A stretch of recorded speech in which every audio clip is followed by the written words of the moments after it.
All Sports with Roc and Manuch and Jimmy B. Proudly sponsored by On Air Sports Marketing and is powered by the injury attorneys Lerner and Rowe. In a wreck and need a check? Make one call, that's all. 602-977-1900. And always online at lernerandrowe.com. Now time for Calling All Sports with Roc and All right, you guys are hot. Jimmy B on Fox Sports 910. Hey, everybody, welcome in. We say good afternoon to you. We are broadcasting live, always on Monday from Casino, Arizona. We are here at the CAZ Sports Bar and the CAZ Sports Book. And the triplets are in the house, and we are joined on Mondays, as always, with Jax. So it is Roc, Manuch, and the always dapper Jimmy B. So Dapper? That would be me. It's Really? we all have the same shirt. Well, we do. So what would make you dapper? Well, I'm the best looking. So That's fair. Roc, just let him think what he thinks, man. I know. It'll get him through the day. We're good, man. I just disappointed that we didn't open the show to talk about the new phone that you were going to get. Oh, come on. Oh, that's right. So Jimmy has a flip phone. He has the old Nokia. 10 years old. Yeah, I mean it's an old Verizon it's the size LG. it's the size of your thumb. Let's Yes. put this on. Let's put this up on the streaming. We're There you streaming go. right here. The old LG right there. You got that, Jackson? You see that thing? Look at that thing. It's a flip phone. There you go. Badass, man. I would love one of these. I mean, that is Reliable, man. That is It the is best phone. It is. It was And the best thing about great. it, you don't butt dial You with don't- it. you don't dial like anybody. Yeah. I mean, like today I was on a call and I Manuch hung up, butt and next dials thing you me all know, the time. I'm like FaceTiming somebody. I'm like, whoa. You know, it's like, oh, it's brutal. And somebody you don't want to be FaceTiming with on top of everything No, else. that could be the You know, this is a client. Yeah. I'm like, you know, it's anyway. Jimmy B's coming around to the 2000s. Well, I can't wait just to hear all the challenges you're gonna have. Well, I have to tell you, I spent 45 minutes at. I won't say where I'm getting it. It's called Verizon. Thank you. And so They're not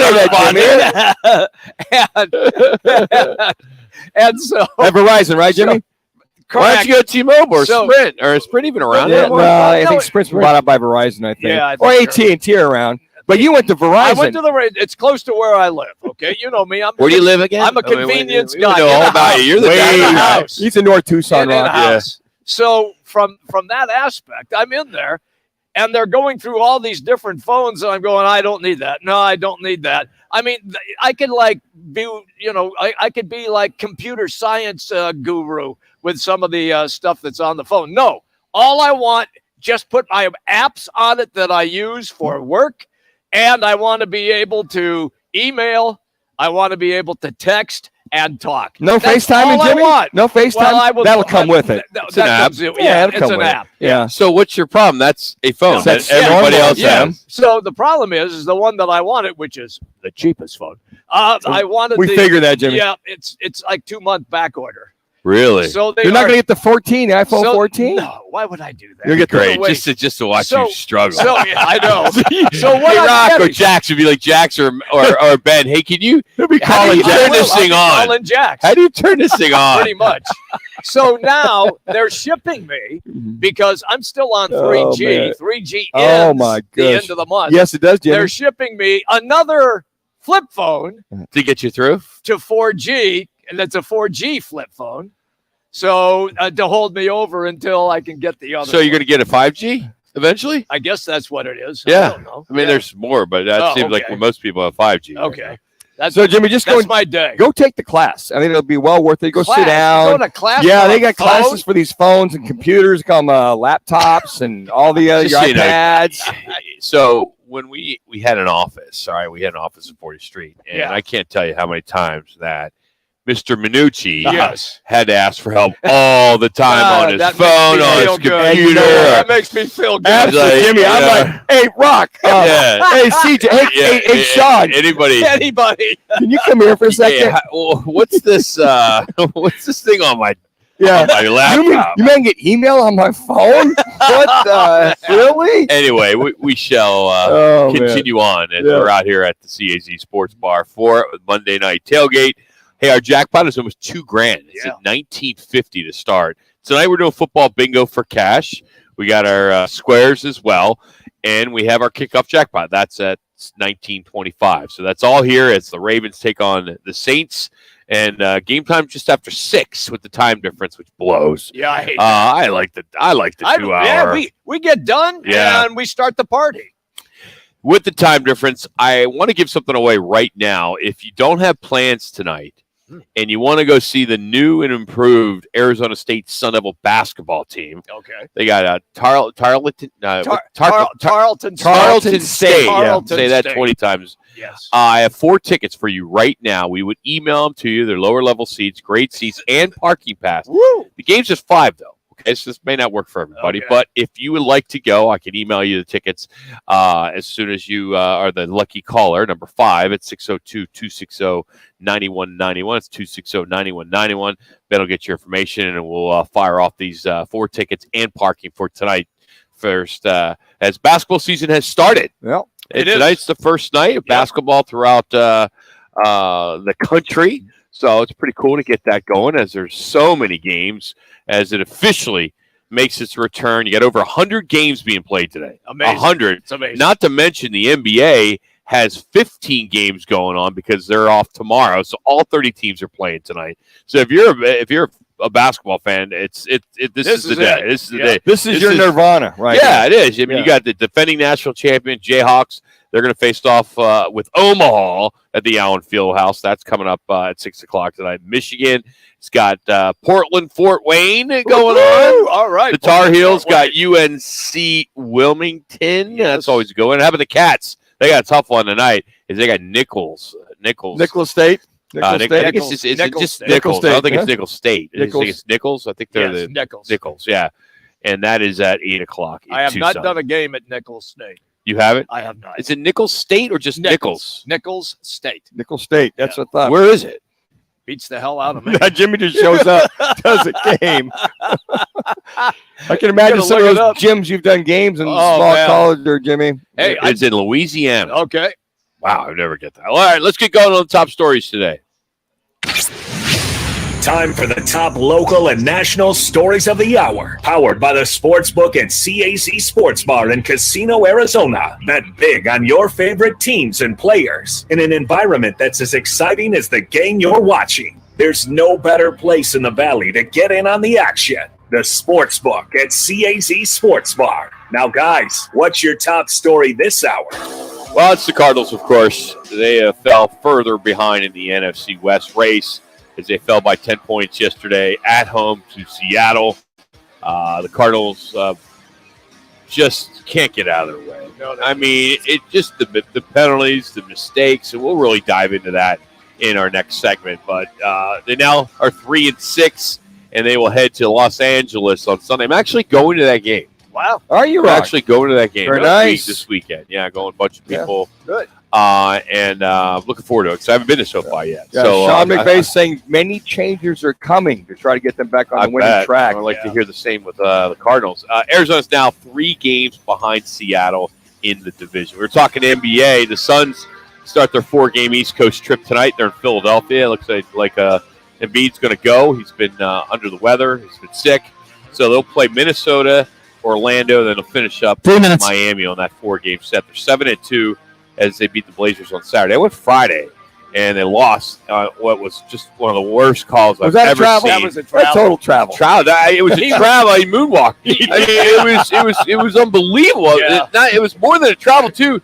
They clock at 1 second. Yes. I think it was more of a time thing than the travels. What I looked at when they showed it said 0.2 as he's letting it go went 1.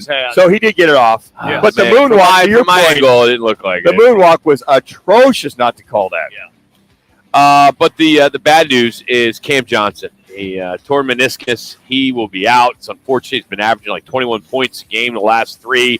Finally finding some rhythm there. You feel bad for this kid. Absolutely. I mean, he's a likable fan favorite. Finally gets to start, and he's making the best of it. He's the only one that can make threes on a consistent basis for the Suns team. He's going to be out 4 to 6 weeks. All right, now let me drop this on you then.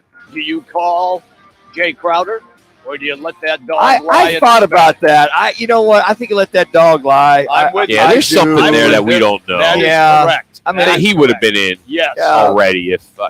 Here's the thing I don't understand is they're paying him. Yeah, they are. He's are. getting Paid him to paid stay home. to sit on the bench Sure, and work sure. on his videos on the Twitter or whatever he's doing, Yeah. Instagram. He probably should have rethought his comments before the start of the season and just kind of kept that tucked underneath his hat because it's probably driving him nuts. Yeah, he's getting paid, but I think that you look at the committee that's going to be this Phoenix Suns team that to pick up the slack. The two guys I feel to pick up the scoring slack will be DA and Mikal Bridges. I mean, they're going to have to pick that up just a little bit, and then scoring by committee with the bench, and and from that standpoint, it's just you got a couple teams. We'll see how that all works on this road trip. The difference is that what Roc alluded to right at the very beginning is that they lose their most consistent three-point shooter. Sure. Big in this league. That's the key. That's the key right there.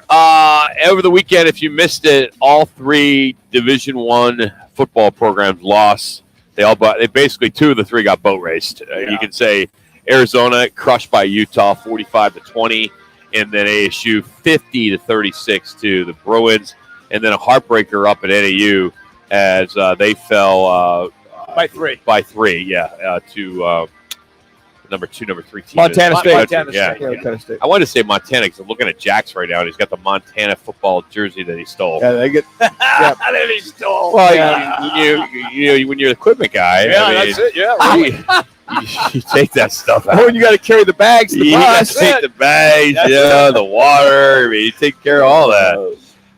Hey, we'll get into this next. It's a React Monday. Costly penalties, bad snaps, 5 sacks were allowed. Then the drop passes. What does that mean? 3 and 6. It's a Monday React. Your phone calls next at 602-260-9191. Give us your thoughts on this game as well as your thoughts on the future of this Cardinal team, specifically Cliff Kingsbury. It's Roc and Manuch with Jimmy B from the CAZ Sports Bar in Casino, Arizona. Fox Sports Night.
vent or praise your team from this weekend's games.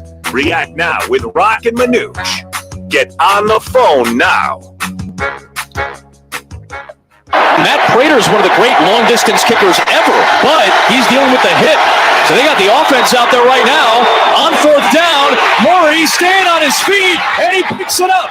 But he lost the ball, and the Seahawks have it. Guys are hot. It was Ryan Neal coming up with a big punch-out, something that the Seahawks have done better than any team in the league this year. Kyler Murray with the fumble. You know, what's interesting about this team, we could go on and on about how poorly they play, all the mistakes they're making. You know, we could talk about the drop passes. We could talk about the sacks, the missed opportunities, the overhead snaps, the red zone interceptions, drops, passes. They're still in the game. Yeah, they're always still in the game. I told Jimmy that before we started. I said, you know what? No matter what, the Cardinals are still have a shot to get back in the game or win the game. And I thought that was interesting. Guys, not to mention not 2 or 3 pre-snap penalties, these seven pre-snap penalties that put you behind the sticks even more so. All of a sudden, you're 3rd and 2, 3rd and 3, and you're making a little progress of staying on schedule. All of a sudden, you're 3rd and 7, 3rd and 8. And and to your point, right, yeah, they still had an opportunity to get back into it, but 2 sacks later, a procedure call or another penalty or a drop pass, and all of a sudden Seattle gets the ball back and they go another 13 plays and score another touchdown that puts you 3 scores behind. Then at that point you have no shot. 12 accepted penalties. Yes. Seattle had just 6. I mean, that's going to kill you, the penalties. And I think it's time. Let's just say it. Let's just be honest. It's time for a fresh start and a new head coach. And a new offense. Let's just move on. It's not working. I mean, clearly the last 10, 12 months, it's just not working. I looked at this yesterday. I went, I'm tired of the gimmickry. I'm tired of the there's no rhyme or reason for this offense. I'm tired of seeing the horizontal passing game, nothing down the field. All of a sudden, this defense is giving up over 400 yards per game total offense to the other team. I'm tired of seeing Cliff Kingsbury have no idea on certain situations. Fortunately, they had their timeouts left at the end of the first half. Yes. Had none left for that last drive. So I think folks are just getting tired of the same old. There's no correction that's being made. It's kind of like, well, let me try this flavor. Well, that flavor's not working this week, Cliff. What about this? What about that? And then Vance Joseph on the other side, they've got his defense figured out on top of that. Yes, they do now. All right, let me fire. It's just not Cliff. It's Vance Joseph defense. It's a combination. There's no question about that. Indianapolis Colts fired their head coach today, Frank Reich. Okay, because the Colts are playing miserably, and Reich wasn't able to correct it. All right, so if Arizona is in a similar situation, don't you make that move? And 4 years in on top of it too, Jimmy. Yes, yeah. Don't you make that move then? I think you do. Well, don't you make that move? Well, I think maybe they were just waiting for someone to fall first. Maybe. Well, they've had 2 guys fall first already in the National Football League: Matt Rule and Carolina, and now Frank Reich, who's 2 bad teams. 2 bad teams. They brought Matt Ryan. What makes this team any different? That's the whole thing right there, Jimmy. That's a good point. And Rock, we'll say this. I just don't know if they're going to do it because I still think the relationship that Steve Keim has with the Bidwills is the reason why this hasn't happened, because you really need to make the move together. Because if you're going to come in here, don't you think the GM, if you are going to make a GM move, the GM's got to be here to hire the new coach. Okay, so you got the Rams this week, 49ers next week in Mexico, and then you got the LA Chargers, and then you got the bye. Yes. So I've got to find if this thing continues to go south, they get to the bye, I would think Michael Bidwell would have to make a change at the bye, get the new guy in, whoever it is, or have Vance. Why not get in now? Yeah. Well, I'm just saying. You get out there. Hey, there's a job opening. I agree. Because there's going to be 6, 7, 8 jobs will be available. That's right. Yeah, but I think what will happen is Vance Joseph would be the interim if they let Cliff go this week. Yes. And then they can move on from there, and they can make all their adjustments they want at the bye week and kind of catch their breath. Yes, but Manuch, how many games have you played before you hit the bye? You're playing the Rams. You're playing the 49ers. 3. You got 3 games. And the Chargers. Yeah. I get it. I think we've seen what we're all best we're going to see. We're not going to see any better. It is what it is. What you see is what it is. As we've known Michael Bidwell, been around him for a long, long time. I think of to save face. since he gave the new 5-year extension to Steve Keim and to Cliff Kingsbury is, well, I got to give him the benefit of the doubt so it happens. No, I sat there yesterday. I went, this is ridiculous. This is absolutely absurd. This team is going backwards. Kyler Murray is going backwards. This team's going back. I don't care if you got 25 different linemen. Why don't you have experienced veteran linemen? You do. You got one in Ford who's just atrocious. Yes. So, again, this is general manager plugging the right people when you have injuries, not having it. A horizontal passing game. You got 25 completions for only 175 yards. Yep. And then the defense is fading like tissue paper in a rainstorm. It is. It's just going away. So that's on Cliff Kingsbury. He finally admitted it yesterday. Say, hey, look, this is on me. It is. So how do you continue to have the same mistakes, penalties, all the above over and over? Something's clearly wrong with how these guys prepare for a football game. Well, you're giving credit to the defense. I mean, you're not giving credit to the defense, and it seems like that has always been, at least this year, it's been at least something positive because they're scoring on defense. Well, they've only had the only scoring, but here's the thing. On top of that, Jax just reminded me, I thought this was a great stat at halftime on Fox. The Cardinals were, as of yesterday, 6-26-1. Now they're 6-27-1 when trailing at halftime, which tells me there's no adjustments at halftime to get you back into the game. Now, you'll be close, but you're not winning games when you're trailing at halftime. Now, yesterday was a clear example. They're down 10-7 at half. Kyler Murray fumbles that ball with 22 seconds left, gets a first down, get up, kill the clock. Now you get a chance to get a couple of shots in the end zone, or maybe you get a field goal at the very latest. Number one, Kyler, take care of the damn ball. When you move, tuck that thing up in your chest, up in your elbow, up in your high armpit. He's running around. Anybody taps that ball, and I thought this was very interesting too. Sean Payton talking about that sleeve he was wearing. Yes. How those sleeves are real slick. Well, if he doesn't have the sleeve on, he alluded to this. Maybe as he taps it, that ball slides up his sleeve. It slips right out of his hand. I'm like, okay, Sean, I get it. But you got to tuck the ball up underneath your armpit. When you're running, he's too careless with the ball. Now, that's a coaching point. That's happened how many times the last 4 years? A lot. Okay. So, Kyler, when you take off and you know you're going forward, these guys can't tackle you. They're going to try to strip you, knock the ball out because that's the only chance they have at you. Mm-hmm. Sure enough, against Seattle a few weeks ago, they did it. And again yesterday, when is this kid going to learn? And again, that's a coaching point. Otherwise, you might go up at halftime. Might be 14-10 or 10-10 at the very least. Little details of take care of the damn ball. Period, and you win. The only time close ever counts is with hand grenades and horseshoes. I can tell you right now that this is a team, meaning the Arizona Cardinals, after what we have witnessed in the last few games, that is on a downhill slide, and it is not going to get any better with the remaining coach in tow and the way things are being handled right now. I agree, Jimmy. I've seen it. I don't know what you're going to do, though, guys. If your offensive line is musical chairs. It is musical chairs. And Cody Ford, guys. Remember Keim came out and said, yeah, we got Cody Ford. He's awful. So I said about 5 minutes ago, Jimmy. The Bills, I'm just going to tell you, the Bills let him go. Why? Because he's awful. And same with the receiver from Carolina. Oh, my goodness. Oh, he had one catch for 1 yard. Well, he dropped one. It was down to money. And then he had a procedure call. Fortunately, got a touchdown out of that drive. Come on, Robbie. Send him. But, I mean, it's just you see these guys. You just see. And then Price, another bad snap. He's getting bull rushed. He sent the ball so far my over God. Murray's head. It's not like you got to throw it that high. Manuch, you couldn't have caught it. And then he had a procedure call on the center because he moved the ball. Slightly moved the ball. I don't know if he gets confused on the snap count because Kyler comes up and gives a dummy call and he fakes the clap and then the procedure calls at home. Yeah, at home, your home stadium, because Seattle was alive and well in that stadium yesterday. It's never a bad time, I should say, to grill, and we're giving you an opportunity right now to win yourself a backyard grill. Your chance right now, just text PEAKS to 55678. That's PEAKS to 55678. You'll be entered to win the customized backyard grill patio set, courtesy of Twin Peaks, Blue Moon, and Coors Light. You can enter once a day, standard message and data rates apply. Well, we're going to catch up with Rudy Carpenter. We wish we had him on every day. He always brings it. I'm sure he's going to bring it again as we look back at yesterday's Cardinals offense and specifically Kyler Murray. We'll address that as he joins us next. It's Fox Sports 910.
Sun Devil quarterback, who, by the way, went 3-1 against that team in Tucson. Carpenter going to go up with time, steps up, looks end zone, got a man, McGahee, touchdown! Rudy Carpenter threw that right into the teeth, into the strength. Got a Kyler bite after this. Rudy Carpenter, now on Roc and Manuch on Fox Sports 910 on FM at 99.9 HD2. I wish I could tell you first drive was, easy, on time, on schedule. I obviously, had to make a couple plays, with their D-line being pretty good, escaping to use my legs. But, ended up in the end zone. In that second drive, 31, and kind of the story of the day. You guys are hot, 5 seconds. I couldn't give you the answer why or what. Kyler Murray, 60 yards rushing, 2 touchdowns. But what was interesting was 25 completions for only 175 yards. And K-State math tells us that's about 5 yards average completion. Yeah, give or take. Oh, man. Rudy Carpenter joins us now on the Right to It guest line. Rudy, how you doing today, buddy? What's going on? Oh, I'm living pretty good. I'm just happy the weather's starting to cool down here in the state of Arizona. Oh, it totally is beautiful. Maybe you can get Kyler out there and work with him a little bit. I mean, what can you say to Cardinal fans right now about Kyler's play? And is there a light at the end of the tunnel that we can start seeing some improvement? Well, I think I have probably just a different viewpoint. I mean, I think it sucks really for everybody in this case. I personally believe that it's really, really difficult to win games in the NFL when you don't have your best players. And the Arizona Cardinals have been, they've been hurt all year on the offensive side of the ball, especially, and on the offensive line. And then obviously DeAndre Hopkins, and we can go on and on. James Conner, et cetera, et cetera. It's really hard to win in this league when you don't have your guys available, especially you don't have your superstars, your best players. With that being said, that's when coaching comes into play. And that's when being an elite quarterback comes into play. Maybe not this year, but in years past, we've seen both Tom Brady and Aaron Rodgers win a lot of games with, not the best talent around. They've also had, good coaching, et cetera, et cetera. I just think right now, what you're seeing is a team that when they don't have their superstars, most of those guys they traded for, they're not very good because they don't have any depth. And the reason they don't have any depth is because they've missed on so many guys in the draft process, right? And I also think you got a coaching staff that, has their strengths on the offensive side of the ball and the defensive side of the ball. But I think Cliff has really, really struggled in this game and really all year in his whole career, at least in the NFL, with coaching situational football, handling the play clock and handling the game clock, things of that nature. And so I think what we've seen from Kyler is some regression because of, in my view, the lack of coaching, the lack of development and what he's been able to get away with. Really, it's interesting. We were talking about, for an elite quarterback or your franchise quarterback, you alluded to it. It's all about winning. I don't care if you throw for 500 yards a game or whatever. It's all about winning. And the details in coaching. I'd said, look, when Kyler runs, he's got to understand. He's got to put the ball away. Even at times toward the end of the first half where that ball got tipped out or knocked out, put the ball away, tuck it, whatever you have to do. But it's the little detail things that I see him missing in order for them to win, where they have opportunities. In that case, get 3 points, 20 seconds left, or maybe you get 7 points, you take the lead, or you're not, at least you're tied at halftime. I think that's what's frustrating for guys like myself and you. And I think for fans going, well, he's making the same fumbles as he did a few weeks ago against Seattle. Same thing. I agree, but it's also what he's allowed to get away with. There's so many times where he's running down the field and he's carrying the football as if he's going to throw it, yet he's 30 or 40 yards, 20 yards, 10 yards down the field. Right. He's allowed to get away with these things. Here's an example.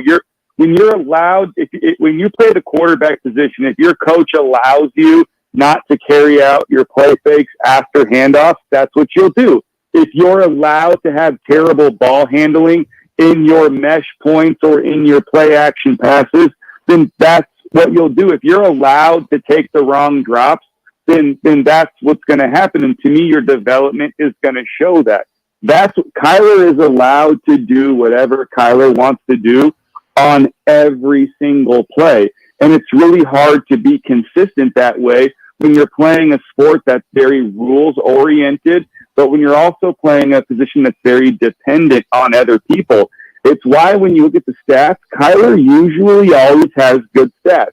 Yes, he only threw for 170 yards on, I think, 25 completions, but he still had a very high completion percentage. He still threw 2 touchdowns, I believe, and didn't have any interceptions. Yes, he had the fumble, which seems to happen a lot. He had the negative plays, taking sacks, which seems to happen a lot to him. But at the end of the day, I just believe that Kyler Murray is kind of like the Russell Westbrook of football. It's like Kyler's always going to put up really great stats. He's an incredible player, but it's almost really difficult to win with him just because of the style that he plays with. And so you're kind of in a little bit of a conundrum. He's an incredible talent. He's an incredible player. He's an incredible athlete, but I just don't know if it's going to be able to fit within the rest of the team sport on a position that's so incredibly reliant on other players. I don't know if that makes any sense, but to me it does, so I apologize. No, you're fine. We all understand the language you're speaking right now, Rudy. Rudy, my question is, and Manuch and I had a conversation about it before we came on the air today, and I wanted to follow up with you. Does the offensive makeshift line, is that still a legit excuse or not? I mean, if I'm the coaching staff, yeah, it's a legit excuse. If I'm Kyler Murray, hell yeah, it's a legit excuse. If you're someone that's been in and around the NFL or played in the NFL, you understand how important offensive line play is, especially when you're talking about all the different blitzes and defensive fronts and exotic pressures that teams bring. It's so hard to be able to block those different schemes. You got to be on the same page. You got to be one unit, and you need a lot of reps together as a unit for that to happen. There's no doubt it's an excuse. But if you're a fan that goes to work from 9 to 5 and you pay your hard-earned money to buy season tickets to sit in the lower bowl, like, no, you don't care. These are all dudes who are making more money in a game than you make in 6 months. You don't want to hear none of it. You want to see these people win. You want to see them compete. You want to see them put forth a better effort. You want to see them win more than one home game. I think they've won one home game in the last 14 months or something crazy, right? So it's like, come on, they don't care. So to answer your question, no, it's not an excuse any longer. I think you're right, Rudy. I talked to some guys that went to the game yesterday, and they're fed up. They're season ticket holders. They're done. They're like, this is not worth the money. Not worth the money at all. Hey, do you feel that this front office will pull the trigger on Cliff, or you think they'll wait till the season ends, if they're going to do anything at all? Well, I'm actually glad. I'm glad you asked that question, because I think that's what the real frustration is. Yeah, I think the real frustration is with the fact that essentially extended. I mean, look, we don't really know what goes on with these NFL coaches' contracts and the GM contracts. We don't really know, because the details never get released, like the player contracts do. You can find those, right? We don't really know, but from what we're told, Cliff Kingsbury got an extension, right? Mm-hmm. From what we're told, Steve Keim got an extension, right? And I think that's true, and I believe that's what the problem is with the fan base. I think the fan base is upset based on how last season ended, based on really how every season ended since has been here. And I think most of the fan base feels as if, why would they go and extend these guys' contracts? Why would they do that? They didn't. It was premature. They didn't need to do that, because now we're in a situation where it's going to be much, much more difficult to fire Cliff if you've just extended his contract and you owe him a bunch more money, right? but it also makes it difficult when most people believe you have a really, really good coach out there in Sean Payton who could probably, the worst case, could probably come here and make Kyler Murray a better player, right? I mean, he at least has the track record with scheme and offensive play, execution, quarterback development. We think that he can come here and at least, coach up Kyler Murray and get much more out of Kyler. So real quick, Rudy, so if that is the case, let's just hypothetical here. The Indy job is going to be open now. The Carolina job is open now. All right. And Peyton's going to be able, if he wants to come back, he'll be able to pick where he wants to go. 2. Do you think he would lean towards Arizona if that was a choice because of Kyler? Because he's got the quarterback? Those other two teams really don't? I mean, I would imagine that Sean Payton's going to want to go somewhere where, he's going to have a lot of control. I mean, yeah, sure. He's going to want to go somewhere he can golf. He's going to want to go somewhere the weather is good. He's going to want to play an indoor place, right? Yeah. His offense is better that way. I mean, he's going to want to have a lot of control, I think, over the draft and over the 53-man roster and all that stuff, right? But, I don't know if they're willing to give him that here in Arizona. But you do have a quarterback. The Colts don't, the Carolina Panthers is a really weird, crazy situation too. I think this is a good spot for a guy like Sean Payton, but it's not like the Bidwells are known for, opening up the just writing blank checks. And if you're going to move on from Cliff Kingsbury, you're probably going to move on from Steve Keim too. So then you got to write a lot of checks, and then you're going to have to write a big old check to Sean Payton. I just don't know if it makes sense. I personally, I just don't believe that Cliff Kingsbury is going to get fired. I think the only way that Cliff gets fired is if this thing gets much worse. Yeah. Rudy, we always enjoy it, buddy. Have a great week. Thanks for the time. All right, guys. Thanks for having me on. Take care. Rudy Carpenter bringing it as he always does. Appreciate his time.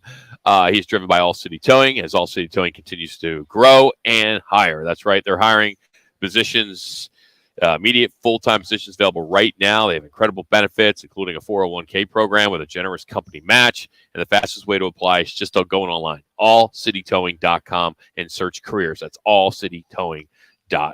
Well, coming up, LSU surges into the top 10 as Alabama and Clemson tumble. Got a reshuffling of the coaches poll. We're going to dive into some of that, and you will hear how that ended. The LSU-Bama game ended from the LSU radio, which is always classic. We'll have that next. That's Roc and Manuch with Jimmy B as we continue from the CAZ Sports Bar in Casino, Arizona. It's Fox Sports 910.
to Taylor, the 2-point conversion. Gutsy Because call. it's overtime. Oh, wow. What a great game. Great call. So there you have it. LSU is just – people thought they were dead. Yep. I mean, here you go. Georgia, which it was a no-brainer. I mean, we called it. Other than one person at this table. That is true. Who was just, you would think he went to Tennessee. Yeah. There was no way. I almost was going to text him after the game. Go, what time's the Tennessee game? I almost did, but I'm like, But he was all over Tennessee. It's all over. He's still buying it. He's still drinking that Kool-Aid. Yeah, he is. That score was not. If you didn't watch the game, it got blown out. Yeah, they did. Georgia manhandled them. They did. They really did. And they solidified why they're at number one. I mean, it was a dominant victory over then at number 3, Tennessee. When you look at the USA Today coaches poll, Ohio State remains number 2. And they had not a big win, but they took care of Northwestern on a rainy night. Well, it was a bad night. Slow. It was really windy. Took them a while to get going there. Yeah. 30-mile-an-hour winds. How about TCU? They're Horned Frogs. undefeated. And they moved up to 4 if we look at the coaches poll. Tennessee drops to 5, slipped down a couple, staying ahead of Oregon, which is 6, whose only loss came to, of course, Georgia at the beginning of the year. How about Alabama tumbling 5 spots to number 11? Clemson drops 7 to number 12. This marks only the second week in the playoff era and the first since the poll started back in, many years ago, that neither the Crimson Tide nor the Clemson Tigers were ranked in the top 10. That's amazing. Long time. Yeah, it just goes to tell you about the just how. Yeah, it was 2015. How consistent these teams are, but you got to like when you see Oregon, USC, and UCLA in the top 10 of the AP. I mean, wow, we were hammering the Pac-12 earlier on, and you watch those 3 teams, and on top of that, with Utah in the top 20, on top of that, Pac-12's coming around, coming to life. Okay, let me follow up with that then. Last week, we had a discussion about Oregon, and we talked about how devastating that loss to Georgia was at Georgia in the very first game. Now that everybody saw Georgia just beat the daylights out of Tennessee, That's Jack's picks, right? He was all over Tennessee. He was all over Tennessee. Is that loss now that devastating to the Ducks? Does that change when you see how good Georgia was? Well, it's a quality loss is what it becomes. Okay. You got number 1. You got them. Even though you're blown out. Yeah, 49-3. They got killed. Yeah, they got killed 49-3. But I also first game of the season. I think if this is October, it would be a different story. But I think the big loss over the weekend was Clemson. Yeah, I mean, for the ACC. I think we were talking to from the Pac-12 Network on Thursday. Ted Robinson, who's a Notre Dame alum, who said, "Hey, Pac-12 is rooting on Notre Dame, sure, because you get an ACC out, so that get them out of the top 4. Because who knows if Oregon can blow out, the next few games. Texas has got TCU this week, right? And if they beat them, they just got back in the rankings. They kind of fell back. Washington is back in the rankings now, as they had that win, a close one against Oregon State. Right. So I think there's still an opportunity for the Pac-12. Well, still a small one. Those teams in front of Oregon right now are one or two are going to probably cancel themselves out. Okay, and then the CFP is going to go, okay. They go undefeated, so they end up 12-1. They win the Pac-12 championship. They lost to the number 1 team in the nation. They're number 5. Those other 4 in front of them are number 3. Where's the quality losses, or where do they figure? And how bad did they win their championship? I think the problem may end up is the committee does not like to see games replayed. They don't want to see 2 twice. So it could end up as Oregon sneaks in at 4. Sure. If Georgia's won, because it goes 1, 4, 2, 3. Right. They won't do that.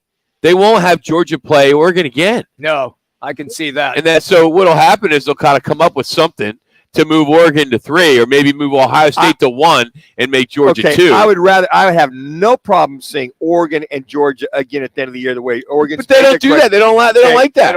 Okay, it could be Captain Obvious if they do, and then people go, well, that's going to be tainted because they don't want to see these teams that played 3 months ago. Now they've corrected. But they could make a case, though.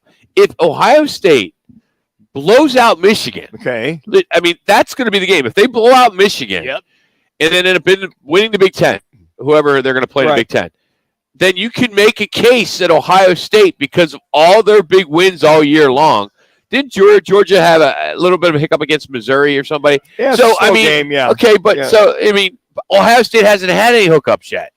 They've been blowing guys out. The only other quality opponent they've got in the top 10 is Michigan per se. So yeah, if they blow them out, that's what I'm saying. It's all about that game, which is going to be amazing anyway. It will be. So they both should be undefeated. So I think the committee would look at, okay, let's look at the wins and losses, who they lose to, where do they stand in the rankings as of the last place, and then they throw that in their blender to figure out, okay, the 1, 2, the 3, and the 4, here they are, or the 5 and 6, as opposed to your point, Rock. Well, they don't want to see Georgia and Oregon again. Well, why the hell not? If they're the two best teams in those top 4s, that's how it works itself out, then so be it. No, I'm not going to do it. I even think there is an unwritten law or rule that states they will not do that. After the Alabama LSU debacle, that's what Rock is referring to, when they met again in the championship game, nobody watched it. The only thing I could see that could bump to 4 be if Tennessee wins out. Okay, and if they win out, so would you take a Tennessee? Because you can make a case that Georgia played Oregon played Georgia and Tennessee played Georgia. Yeah. Well, you got to remember we still got the SEC championship. Yeah, that's what I'm saying. Right. So they're gonna work itself out. But I'm just saying, if Oregon's 6 right now and they win out, they have a case to be in there at 4. TCU would have to be the team that have to win out, so that negates any possibility of Oregon. Correct. Possibly, but who's number 3? All right, let me. Number 3 is Michigan. Let me drop. No, that won't be the case, because if Ohio State beats them, they're not 3. Okay. Right. My case, you're making a case that if Georgia, let's just say Georgia's going to be there, Ohio State's going to be there. Let's just play that, or it's Michigan. But I think it's Georgia. I think it's Georgia, Ohio State. But number 3.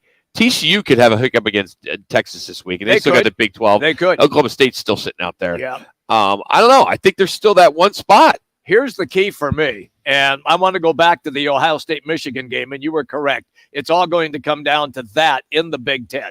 Whoever wins, okay, we know they're going to be in. But if it's a one-loss Michigan or a one-loss Ohio State, could they get in at 4? Against quality opponents, and who'd you lose to? That's it. Hey, our 72 sold on this report 31 years ago. 1991 was the year Magic Johnson announced that he had tested positive for HIV and that he was retiring from basketball. How about that? That was crushing. That was a big story, man. Yes. That's just everybody watched that. It was kind of like, why? Okay, so what's the deal? Well, and he would make 4 different comebacks. Today's On This Day report is powered every day by 72 Sold, America's leading home selling program. No better way to sell your home than 72 Sold, the official real estate partner of the Cardinals, Diamondbacks, and Roc and Manuch with Jimmy B. Try it out. For the easiest, fastest, most profitable way to sell your home, go to 72sold.com. Get our price, a higher price, at 72sold.com. We got a quick recap of Week 9, highlighted by Joe Mixon's 5 touchdown. Tom Brady, another game-winning comeback drive. What happened to the Bills? That's next. Roc and Manuch with Jimmy B.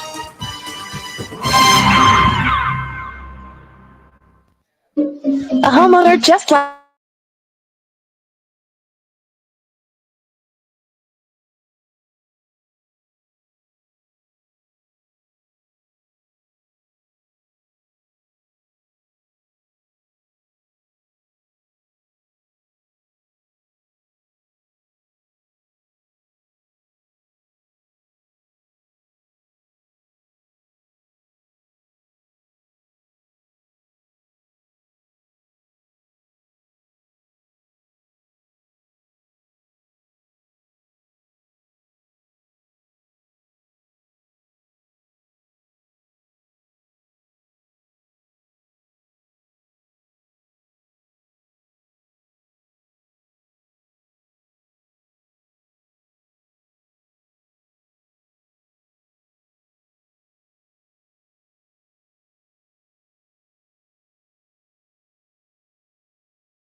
Calling all sports with Roc and Manuch with Jimmy B. Proudly sponsored by On Air Sports Marketing and is powered by the injury attorneys Lerner and Rowe.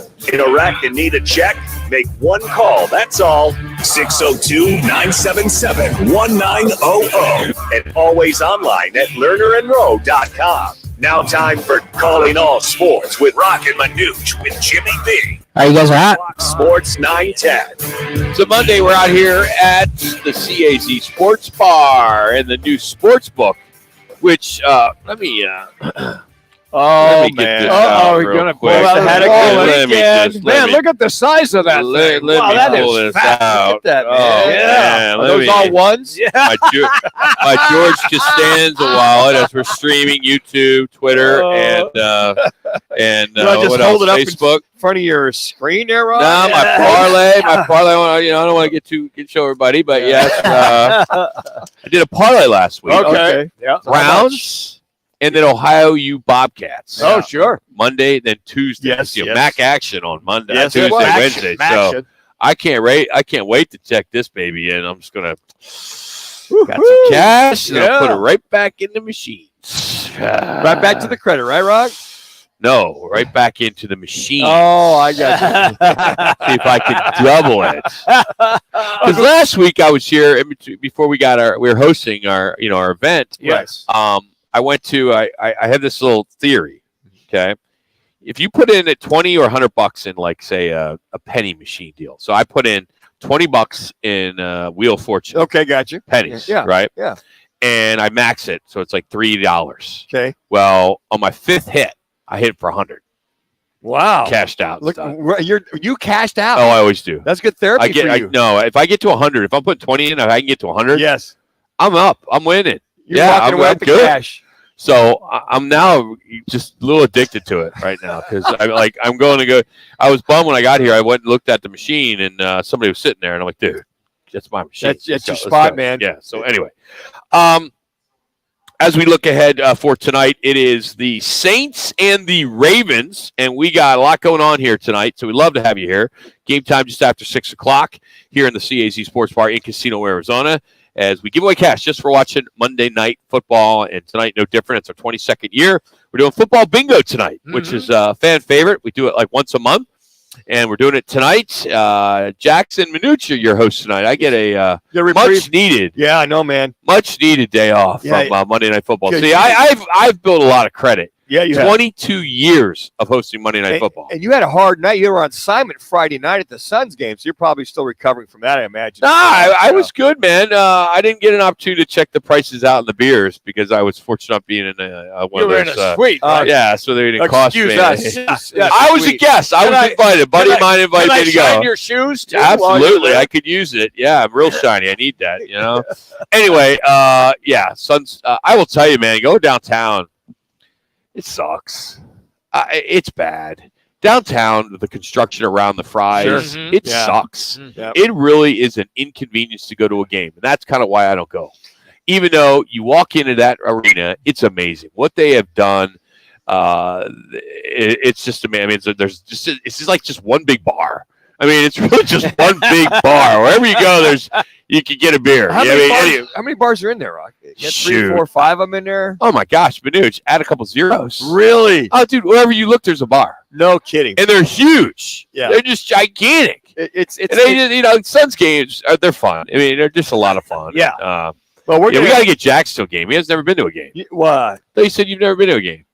You have. Well, maybe we'll think of He was somebody a else. sheltered child, but not that sheltered. I thought you said you've never been to a game. By the way, we're gonna go see Elton John on Saturday night down there, Chase. We're gonna Uber down there just because it'll be crazy. Good idea. And you're a big drinker. Yeah, you better. Exactly right, man. I might one wine or two wines. All right, let's go around the NFL Week 9 as I'm going to get it out of the way now. Okay. Because I just your boy, my boy stepped up once again, and I took the time to put together a montage of the Tom Brady game-winning comeback drive with 44 seconds left. Bounds or big plays. Evans at the pop. The deep threat. He's not looking that way, but there's a big catch to the 37 by Otten. Gets on his feet and he takes it to the 32. with 24 seconds. To the sideline and out of bounds with the catch is Miller. 19 seconds. Back to the sideline and another catch by Miller as they inch closer. From the 7, looking for the win, and it's incomplete. And they get the flag. They've got the ball set up off the DPI at the 1-yard line. You've got 3 plays. If you throw them quickly, don't want to try and scramble around or anything. Just throw it away if it's not there right away. Here's the snap to Brady. Fakes to Fournette. He throws. It's caught. It's in for the touchdown. Incredible. Tampa Bay takes it 60 yards. And the fourth quarter woes continue for the Rams. Yeah, Rams have the Cardinals this week as Tampa Bay goes on to win that 16-13. And Tom Brady, fill in the blank, posts NFL record blank game-winning drive. I know this answer. 100? So go ahead, Jimmy. Nope, it's not 100. Jax, you know the answer? About half of that. He's Googling it. 50? 55. 55? 55. 55. And he now has 55. Wow. He now has 99,800 yards That's what more than Manuch in his career passing.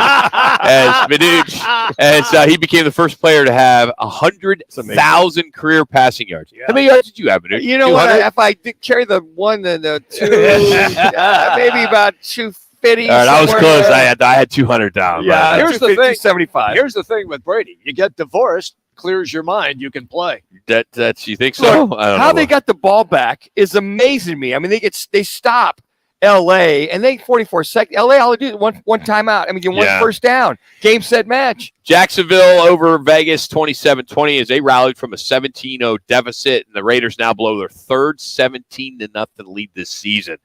And what got into the Jets? They're now 6-3. Here's a pick by Josh Allen. 2nd and 17. Allen has time. Intercepted. Sauce Gardner's got it. And the Jets are in business inside the Buffalo 20. How about that? Yeah. Talk about a big upset. And Sauce, everyone had that picked wrong on your fan pickup. I did. And the Sauce man knocked that, got away with a little PI on the very last play of the game. Yeah, very much so. It's like, okay, That's are horrible. these pass interference or are they not? Please, I mean, he mugged him as Davis is trying to go up for the catch. Hell of a throw, about 70 yards in the air, but I think that should have been a PI. Now, I don't know if the Bills would have beat him or not because that ball was about the 20-yard line with about no time. They'd reset the clock for a penalty timeout. Would have been 0 seconds, 1 play left. Detroit took care of business 15-9, and it was all Aaron Rodgers. Long drive. Play number 13. Fake. Rodgers, ball is tipped in the air. It is picked off. That was a fight for the ball. Looked like the Lions had it with Kirby Joseph, and he does. Ball was deflected, and Joseph, the rookie, has the interception. His first as a pro. It was all Aaron Rodgers, as I said. He throws 3 picks, 2 inside the end zone. That's amazing. Lions snap a 5-game losing streak. Now the Packers have lost 5 straight. And how about Joe Mixon as he has 5 touchdowns, 211 yards combined.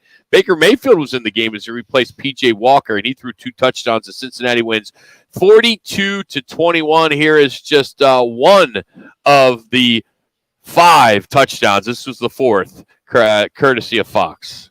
Duplicate these big, heavy personnel that they're majoring in right now, protecting this lead. Flag down, Mixon motoring around the edge. Mixon into the end zone. His 4th rushing touchdown of the day.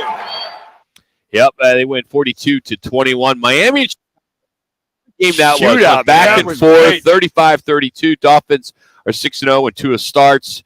And Justin Fields, man, I got to tell you, I love watching him. I think he is the real deal. I wish Kyler Murray had a little bit more in him. He rushes for 178 yards, sets an NFL single-game rushing record. Here's him on a big one for 61 yards.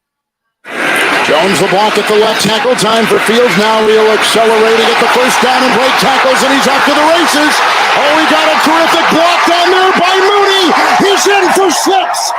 61-yard touchdown run by the quarterback, Justin Fields. As Dolphins do win that game, but I wanted to get that highlight in there. The best name, I would say, in football right now, this guy signs 3 days ago before the game yesterday as a free agent, and he gets the game winner, Cameron Dicker, the kicker. Dicker,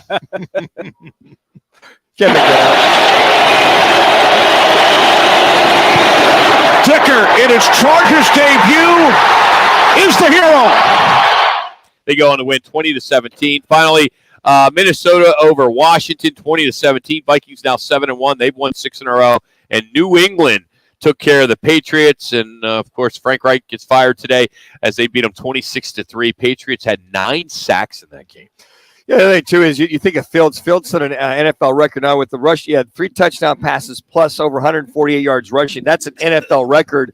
We've seen quarterbacks have over 100 yards rushing, but not the 3 touchdown passes. And that 61-yard touchdown run, damn, he left everybody behind. I mean, and what a great game that was to see those go back and forth. Two young QBs from Oklahoma making all that happen. Dicker is the kicker. The kicker. If you're him, do you go get a last name change? Why? Dicker, I get it. It's Dicker. You would think by now. The reason, man. No, I mean, it's Dicker just, the kicker. I get that. Perfect. I understand that. I dated in college. I dated a girl one time, and her name was Kathy Bangs. Swear to God, honest to God. I believe it. Yeah, especially you. I mean, yeah. No. He actually dated somebody. That's the thing. That was a plus. That rarely happened. In the National Football League, it's you know what, the parody about whoever thought the Jets would beat the Bills. Of course, it was in New York. You look at that game with the in reference to the Bears game, that going back and forth. And what the hell's wrong with the Raiders? Josh McDaniels on a hot seat? Yeah. There's another one that could be on the hot seat. One thing I think the NFL didn't give us enough to watch yesterday because there was only 2 games in that second night or second block, and that's BS. You got to have more games than just 2. This one one's the Cardinals. I mean, just typically there's 3, 4, 5 games going on, in that second, the afternoon game. So that was kind of unfortunate. So, hey, let me tell you about 72 Sold. They are the easiest way to sell your home, and you can get top dollar as they made the Inc. 500 list for the fastest growing real estate company in America. They've been featured in Forbes, ABC, CBS, and NBC, and you'd be crazy to sell your home any other way. So for the easiest, fastest, most profitable way to sell your home, head to 72sold.com. 72 Sold, the official real estate partner of the Cardinals, Diamondbacks, and now Roc and Manuch with Jimmy B here on Fox Sports 910. So go to 72sold.com to get a higher price for your home. Hey, it's a React Monday. The phone number, 602-260-9191. That's 260-9191. You'll hear from Cliff Kingsbury next, talking about the penalties. They had a lot of them. We'll talk about the drop passes. We'll get into it all next. We've got Craig Fouie in 15 minutes. It's Roc and Manuch with Jimmy B from the CAZ Sports Bar in Casino, Arizona, right here on Fox Sports 910.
9191.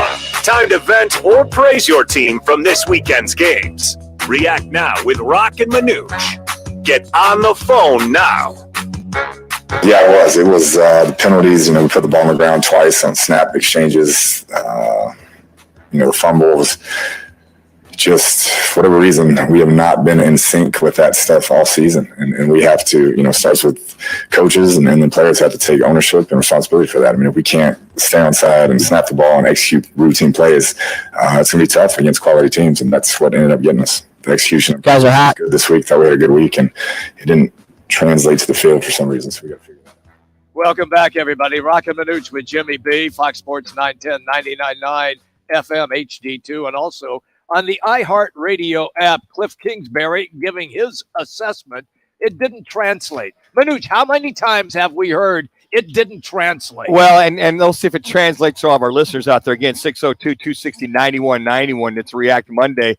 Did he say coaches and players need to be accountable for the mistakes? That's about the fifth Jax, time. Can we do? Ben, can we do one more thing? Can we play that clip one more time? Let me know when you're ready, because I want you folks to listen to this, because you got to take accountability, responsibility as a head coach. Let's play it one more time for out there listening. Yeah, it was. It was the penalties. We put the ball on the ground twice on snap exchanges. The fumble was just, for whatever reason, we have not been in sync with that stuff all season. And we have to, starts with coaches and then the players have to take ownership and responsibility for that. If we can't stay on side and snap the ball and execute routine plays, it's going to be tough against quality teams. And that's what ended up getting us. The execution in practice was good this week. Thought we had a good week, and it didn't translate to the reason why I say I want to play that again, guys, is because it's coaches lose, players win.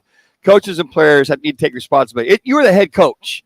You have to take total accountability. The thing that was refreshing about the Clemson loss and watching that, and then the Alabama loss, both Nick Saban and coach for Clemson, drawing a blank right now, Dabo Swinney. They both said, this is on me. Yep. This is on us. I take full accountability, responsibility. They did. To see this broken record week in and week out. That's a good way to say Cliff, it. This is on you, bro. It's the same. This is you. You have got to, okay, why are the players continuing to do this if you're not coaching them up and you're not doing this, you're not doing that? You got center, you continually over and over. I tell you, Cliff, you're the head coach. The buck stops with you. Yes. So fix it. And yeah, the players, they still screw up. They take ownership. No, you cannot share this responsibility. As a head man, you're the guy. You take accountability. With Dabo and Nick and all the above, go listen to some of their post-game comments. You're the guy, Cliff. You got to take total accountability. And I hear him share the blame all the time. No, this is on me. I have got to get it fixed. Me, folks, this is on me.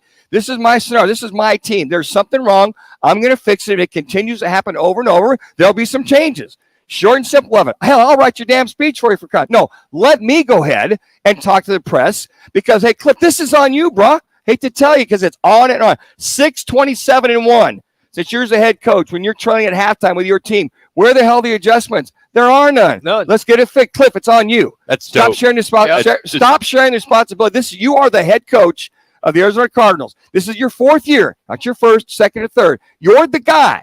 So could we please you take the responsibility and get it fixed? Let me ask you this then, Manuch. The head coaches take credit when they win? They do. Do they take credit when they lose? The majority, but not this guy. Not this one, but I think that the ones that have been around, they get it. They get it. They get it. Bill Belichick 3 weeks ago, the team was struggling. You know what, guys? This is on me. Yeah, I got to get this thing fixed. He did. He's like, here's probably the greatest coach of all time in the National Football League. He said, the buck stops with me. I got to get this fixed. We're going to get it fixed. I'd love to hear that from Cliff Kingsbury.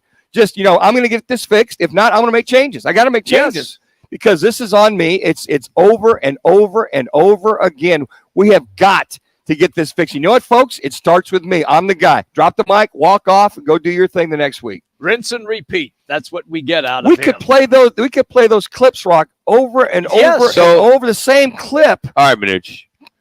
You're calling him bro. Yeah. All right. That's dope. All right. Guy here, right? All right. So I know. Yeah, he wears his tight little pants. No socks. All right. What's the speech that you would write? What role play with me? Okay. All right, coach. So what happened there, Coach? It seems like every week there's inconsistency with this offense. What are you going to do to change it, Coach? This can't continue to happen. It's on me. I'm the guy that calls the play. I'm the guy that gets this offense ready to go each and every week. The inconsistencies, the bad snaps, the 7 pre-snap penalties. This is on me. I've got to do a better job of coaching up my coaches, that offensive line, with Kyler Murray, and this cannot happen anymore. So I've got to do a better job of making sure everybody in that offensive room, when we get together, understands what's going on. So, Coach, any concerns with Kyler and Hopkins and just some of what we're seeing, on the sideline with the players kind of going at it a little bit? Those are things that are going to happen, and as far as I understand, it's just pretty much a situation where they were trying to get on the same page. Look, communication. You got to remember, Kyler's a very competitive guy from that standpoint. But if there's miscommunication and it's routes, and that's on me. Okay, where is the miscommunication at? Come talk to me. Let's take a look at it. I need to get over there on the sideline. I know I did one time yesterday when I got the whole offense up, and I said, look, guys, we got to stop with this. Glad to see it. Glad to do it. But then I need to do a better job, me, Cliff Kingsbury, of understanding why they're not on the same page with communication. Coach, right now, let me follow up with what you just said. I want to know, are there going to be coaching changes, or are you going to have some sort of coaching shakeup before the next game? For right now, that's internal. We'll talk about some of those things, but that is internal. If I see some of the things, I go back to the tape that I completely start to bemoan the fact of my coaches, then there could be. But at this point in time, those are internal discussions, and enough's enough. This is on me. I need to look at, you know what, guys? I need to look at Cliff Kingsbury in the mirror. The old book, 24 Ways of the Man in the Mirror. That's me. I got to figure out what I'm doing wrong before I go down to my coaches. Coach, you think you're on the hot seat? Oh, absolutely. I mean, here I am in the National Football League. I'm always going to be on the hot seat. I'm a guy that here we are at 3-6. Clearly, things are going the way I want them to go. I'm going to get them changing, and I should be on the hot seat. I'm in the National Football League making a good living. Do you think your offense is overrated, Coach? I would say this about my offense. Obviously, there's some things that we are looking to do that aren't getting done, and being overrated, we get the running game going. We get all the linemen on top of each other, getting that going. Overrated? Yeah, right now it is overrated. I'll give you that. We are overrated. All right, no, Coach, you are overrated, Coach. Yeah. I was just going to ask. You know what? I'll take that into consideration. Let me follow up. You brought in Robbie Anderson. Mm-hmm. He played a couple of snaps in that game against New Orleans, but now you had more than enough time to get him into the offense. He's not in the offense. What's happening? At this point in time, Robbie Anderson's going to be part of our offense, and we got to have him. He's got to stop making mistakes. You got to catch the ball, all right? You're here in the National Football. You're here to catch a football. That's why we brought you in. You can't have a procedure call down there in scoring territory. We were very fortunate. We got to play back. We found Zach Ertz for another touchdown. Those are some of the things that we got to clean up. Again, if there's a scenario, why aren't we catching the ball, and why are we not lined up properly? That's on me. I got to figure out with my receiver coach why the receivers aren't getting lined up properly. Damn it, figure it out. Yeah, and you keep talking about practice. I mean, What do you guys do? You don't really practice on Monday, right? And Tuesday's an off day. Well, Wednesday it's half day, and then it's a walkthrough, right? There's really no practice. That's a great question, Mr. Morocco. I will definitely do this. Fox Sports Site 10. We're going to go ahead and reevaluate the way we practice. And why wouldn't you have done that 4 weeks ago? And that's a great question again. That's one of the things we have to continue on and on. But obviously, the way we're doing things is not getting it done. So there'll be more accountability this week, and you might see some changes. Some guys that typically start, they may not be starting. From an offensive line standpoint, we got to get that taken care of. Coach, one more, last one, Coach. Will you be wearing your sunglasses next week in SoFi Stadium? I probably have to because I have issues with my eyes when I'm inside and those bright lights are hitting me. I'm probably going to have to. Hey, we're out here at Casino, Arizona. We're hosting Monday Night Football tonight. It's the Ravens and the Saints. It's their 22nd year doing that. We give away cash just for watching football. It's a lot of fun. As we have our kickoff jackpot, which is close to $2,000 already. We got squares. You get a couple sets of those. Tonight we're doing football bingo. It's a lot of fun. We can win some cash, and then we got throw for dough at halftime. So it's good stuff. ABC 15's Craig Fooey? Yes. You have something to add? I wanted to add. Another question? Yeah, last question for the coach. Yes. Coach, if Ryan Gosling is there, is he Ryan Gosling, or are you Ryan Gosling, or is he Cliff Kingsbury, and vice versa? Whatever the hell you said, whatever. That's all I can tell you. I will say this. I'm going to take that to my grave. Enough said. Thank you for coming. I got to tell you, I am looking forward to Hard Knocks. Are you really? It'd be interesting to a point. I thought to a point. I gotta tell you, because it's Cardinals. I know it is. You know, there's some good stuff. I like to see what the hell's going on behind the scenes. All right. I think there's more to what we're seeing on the sidelines with Kyler that no one's really going to talk about. I got to tell you what, I thought that the best thing D-Hop did was just continue not to say anything and just continue to let him go ahead and preach and move on from there. You got to call. I don't know why you got to call Kyler out. You got to call him out. Kyler act like a starting quarterback. Well, you know what? Here's the thing. There's always a way to get your message across. So he's a little fired up on the sideline. So I would probably gone over there and say, hey, look, when this and this happened, I mean, because D-Hop didn't want to hear it. D-Hop was just kind of walking on and let him speak his piece, and then let him speak his piece, and they go back. Then you're all boys once you get back in the huddle. So Craig Fouie joins us next for Factor Fouie. It's Roc and Manuch TV out here in Casino, Arizona. Fox Sports 910.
Craig Fouie.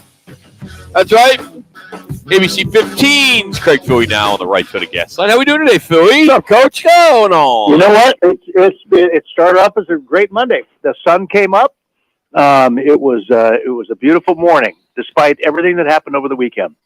So now it's afternoon. Is it still? It's still nice. Yeah, I mean, listen. You know, the beauty of our job is, you know, we're not on the hot seat like everybody else usually. You know, it's like, man, you got coaches on the hot seat. Frank Reich gets fired by the Colts. I mean, you got all this stuff. Fire Cliff Kingsbury. All this stuff's going around. Sean Aguano, you know, he couldn't finish it the other night against UCLA.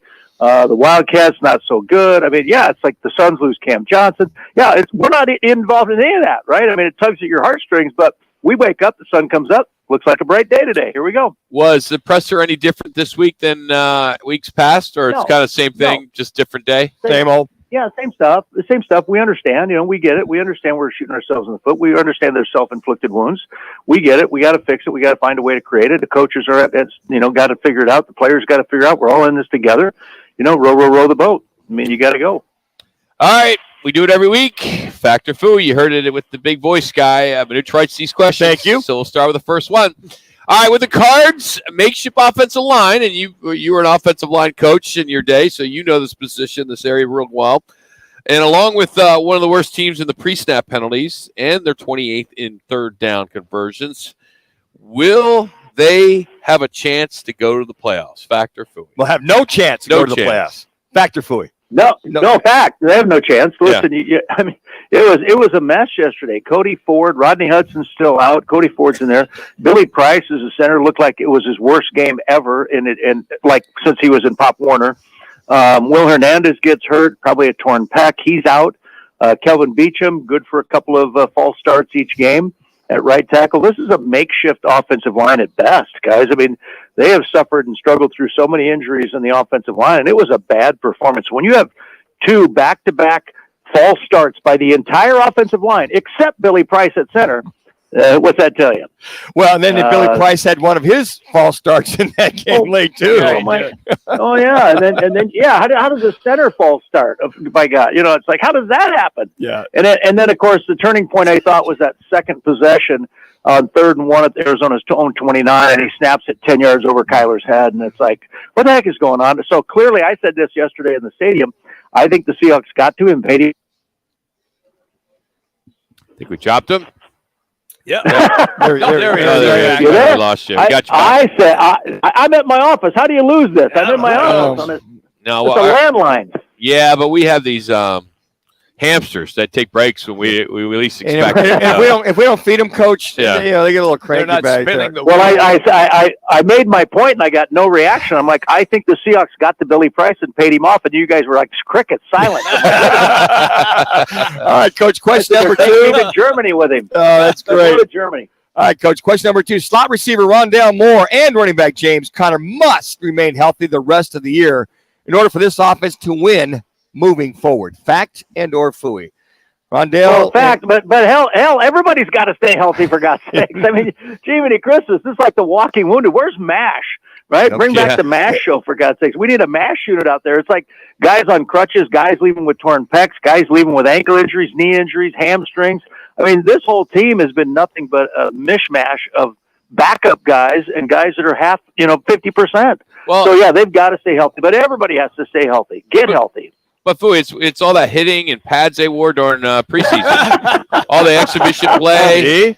See, Coach, you know what? I catch on, man. I asked Cliff and Kyler yesterday. It's like, does this stuff happen in practice? Like, no, not at all. It just happens on Sunday. I'm like, then why is it happening on Sunday? Wow. Like, I don't know. Kyler's like, I don't know, stress, anxiety, pressure. I'm like, what?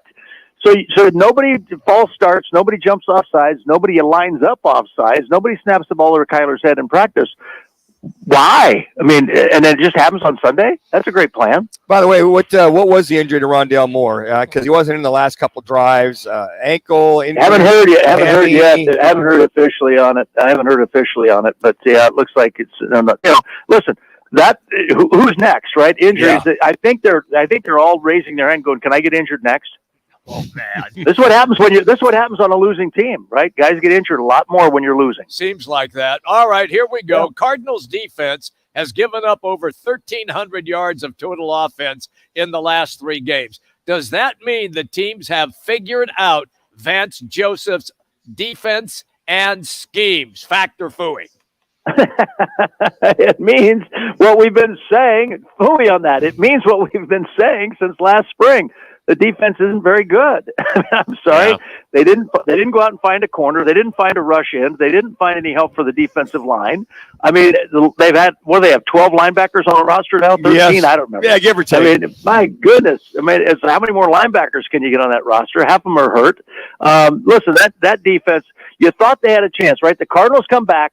They score a touchdown to pull 24-21 with 3.5 minutes to go, right? It's 24-21 Seahawks. And what happens on the very next play?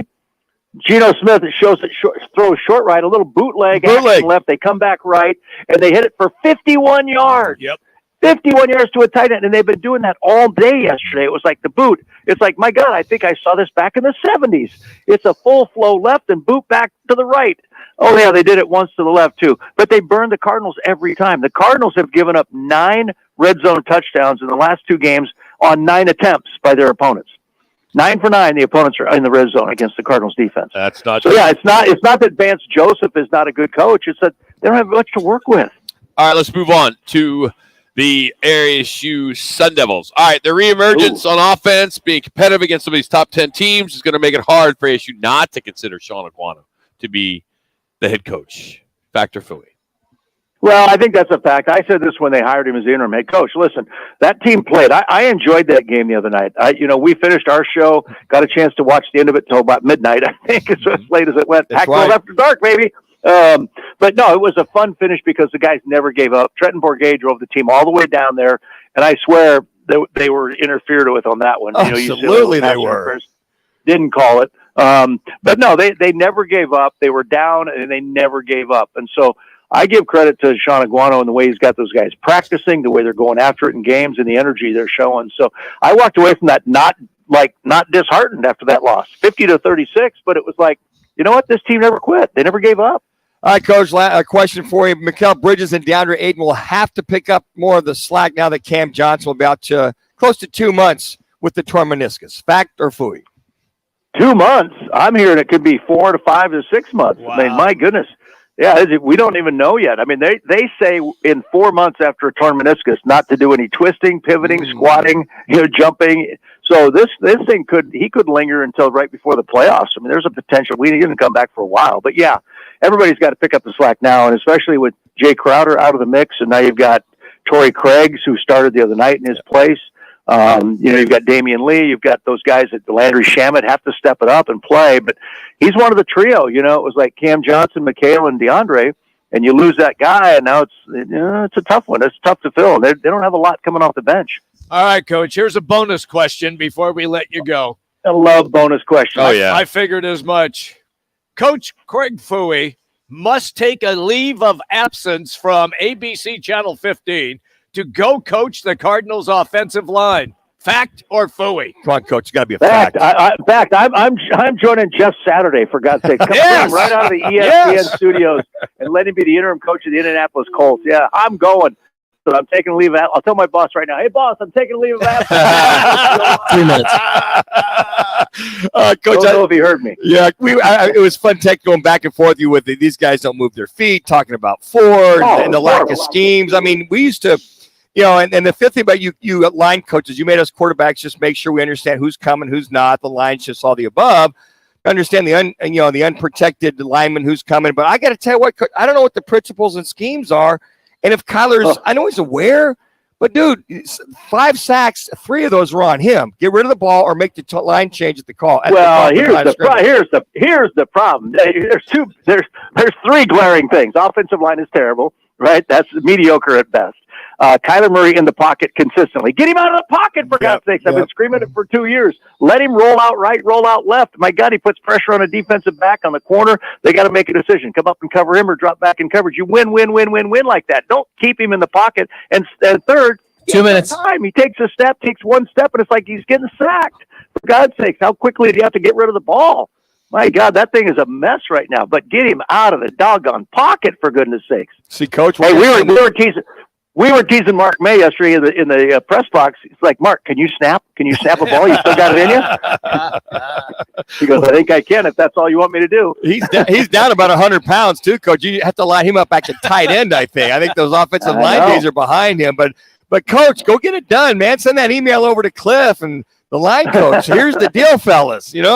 Man, you can't continually keep a guy in the pocket when the offensive line sucks. You just can't. That's right. You just can't do it. I don't care how old school you are. You can't do that and put that kind of pressure on him. Can't do it. And Harris he's back yesterday. He was having a field day at defensive line coach. Yeah. Oh my goodness. Sure. Hey, I'd love to play defensive line against our offense. Hey, Coach, can you squeeze me in for a few minutes tonight after I win the Powerball so I can just talk about what I'm going to do and how all the money I'm going to donate to charity?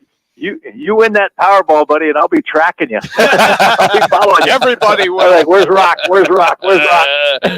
Hey, buddy, as always, man, we love you, man. Thanks for the time. You got it. See you guys. Kirk Fooey, ABC 15, joining us here as he does every Monday for Fact or Fooey, as we're coming to you from the CAZ Sports Bar in Casino, Arizona. Coming up, the Powerball jackpot. Well, it's hitting another record. If you didn't get your tickets yet, you better do it now. If you want to win, you got to play. And Mattress Mac, speaking of making some cash instead of gambling record. And we'll talk about that in our Valley Chevy Random Facts of the Day, which is next on Roc and Manuch with Jimmy B.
World champions! It pains me to say this. The Astros win the World Series for the second time in 2017. That was the final call, Game 6, as they won 4-1. And the Astros won it at home there in Houston. That hasn't happened since the Boston Red Sox won the series in 2013. That's a long time to not win on your own grass, which is such a difference. You know, I mean, I would think you have your whole fan base there. That's pretty cool. And one of the highlights, of course, was Dusty Baker finally gets a World Series ring. Good for him. He came Happy close for him. in Yes. 2022 when he was managing the San Francisco Giants. They were 8 outs away from when the championship would all slipped away.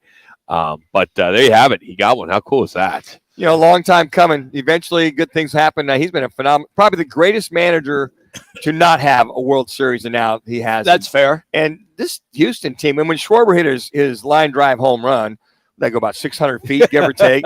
I'm like, all right, this is Philly's night. And tie this bad boy up. We'll Especially after being no hit the night before. Exactly. Yes. Yep. So they'll take it to Game 7, but to no avail. This is just a damn good Houston I got to team. tell you, being a Philly fan, born and raised, and in the Philadelphia area, I wasn't that disappointed because the expectations going in were, hey, they're lucky just to be there.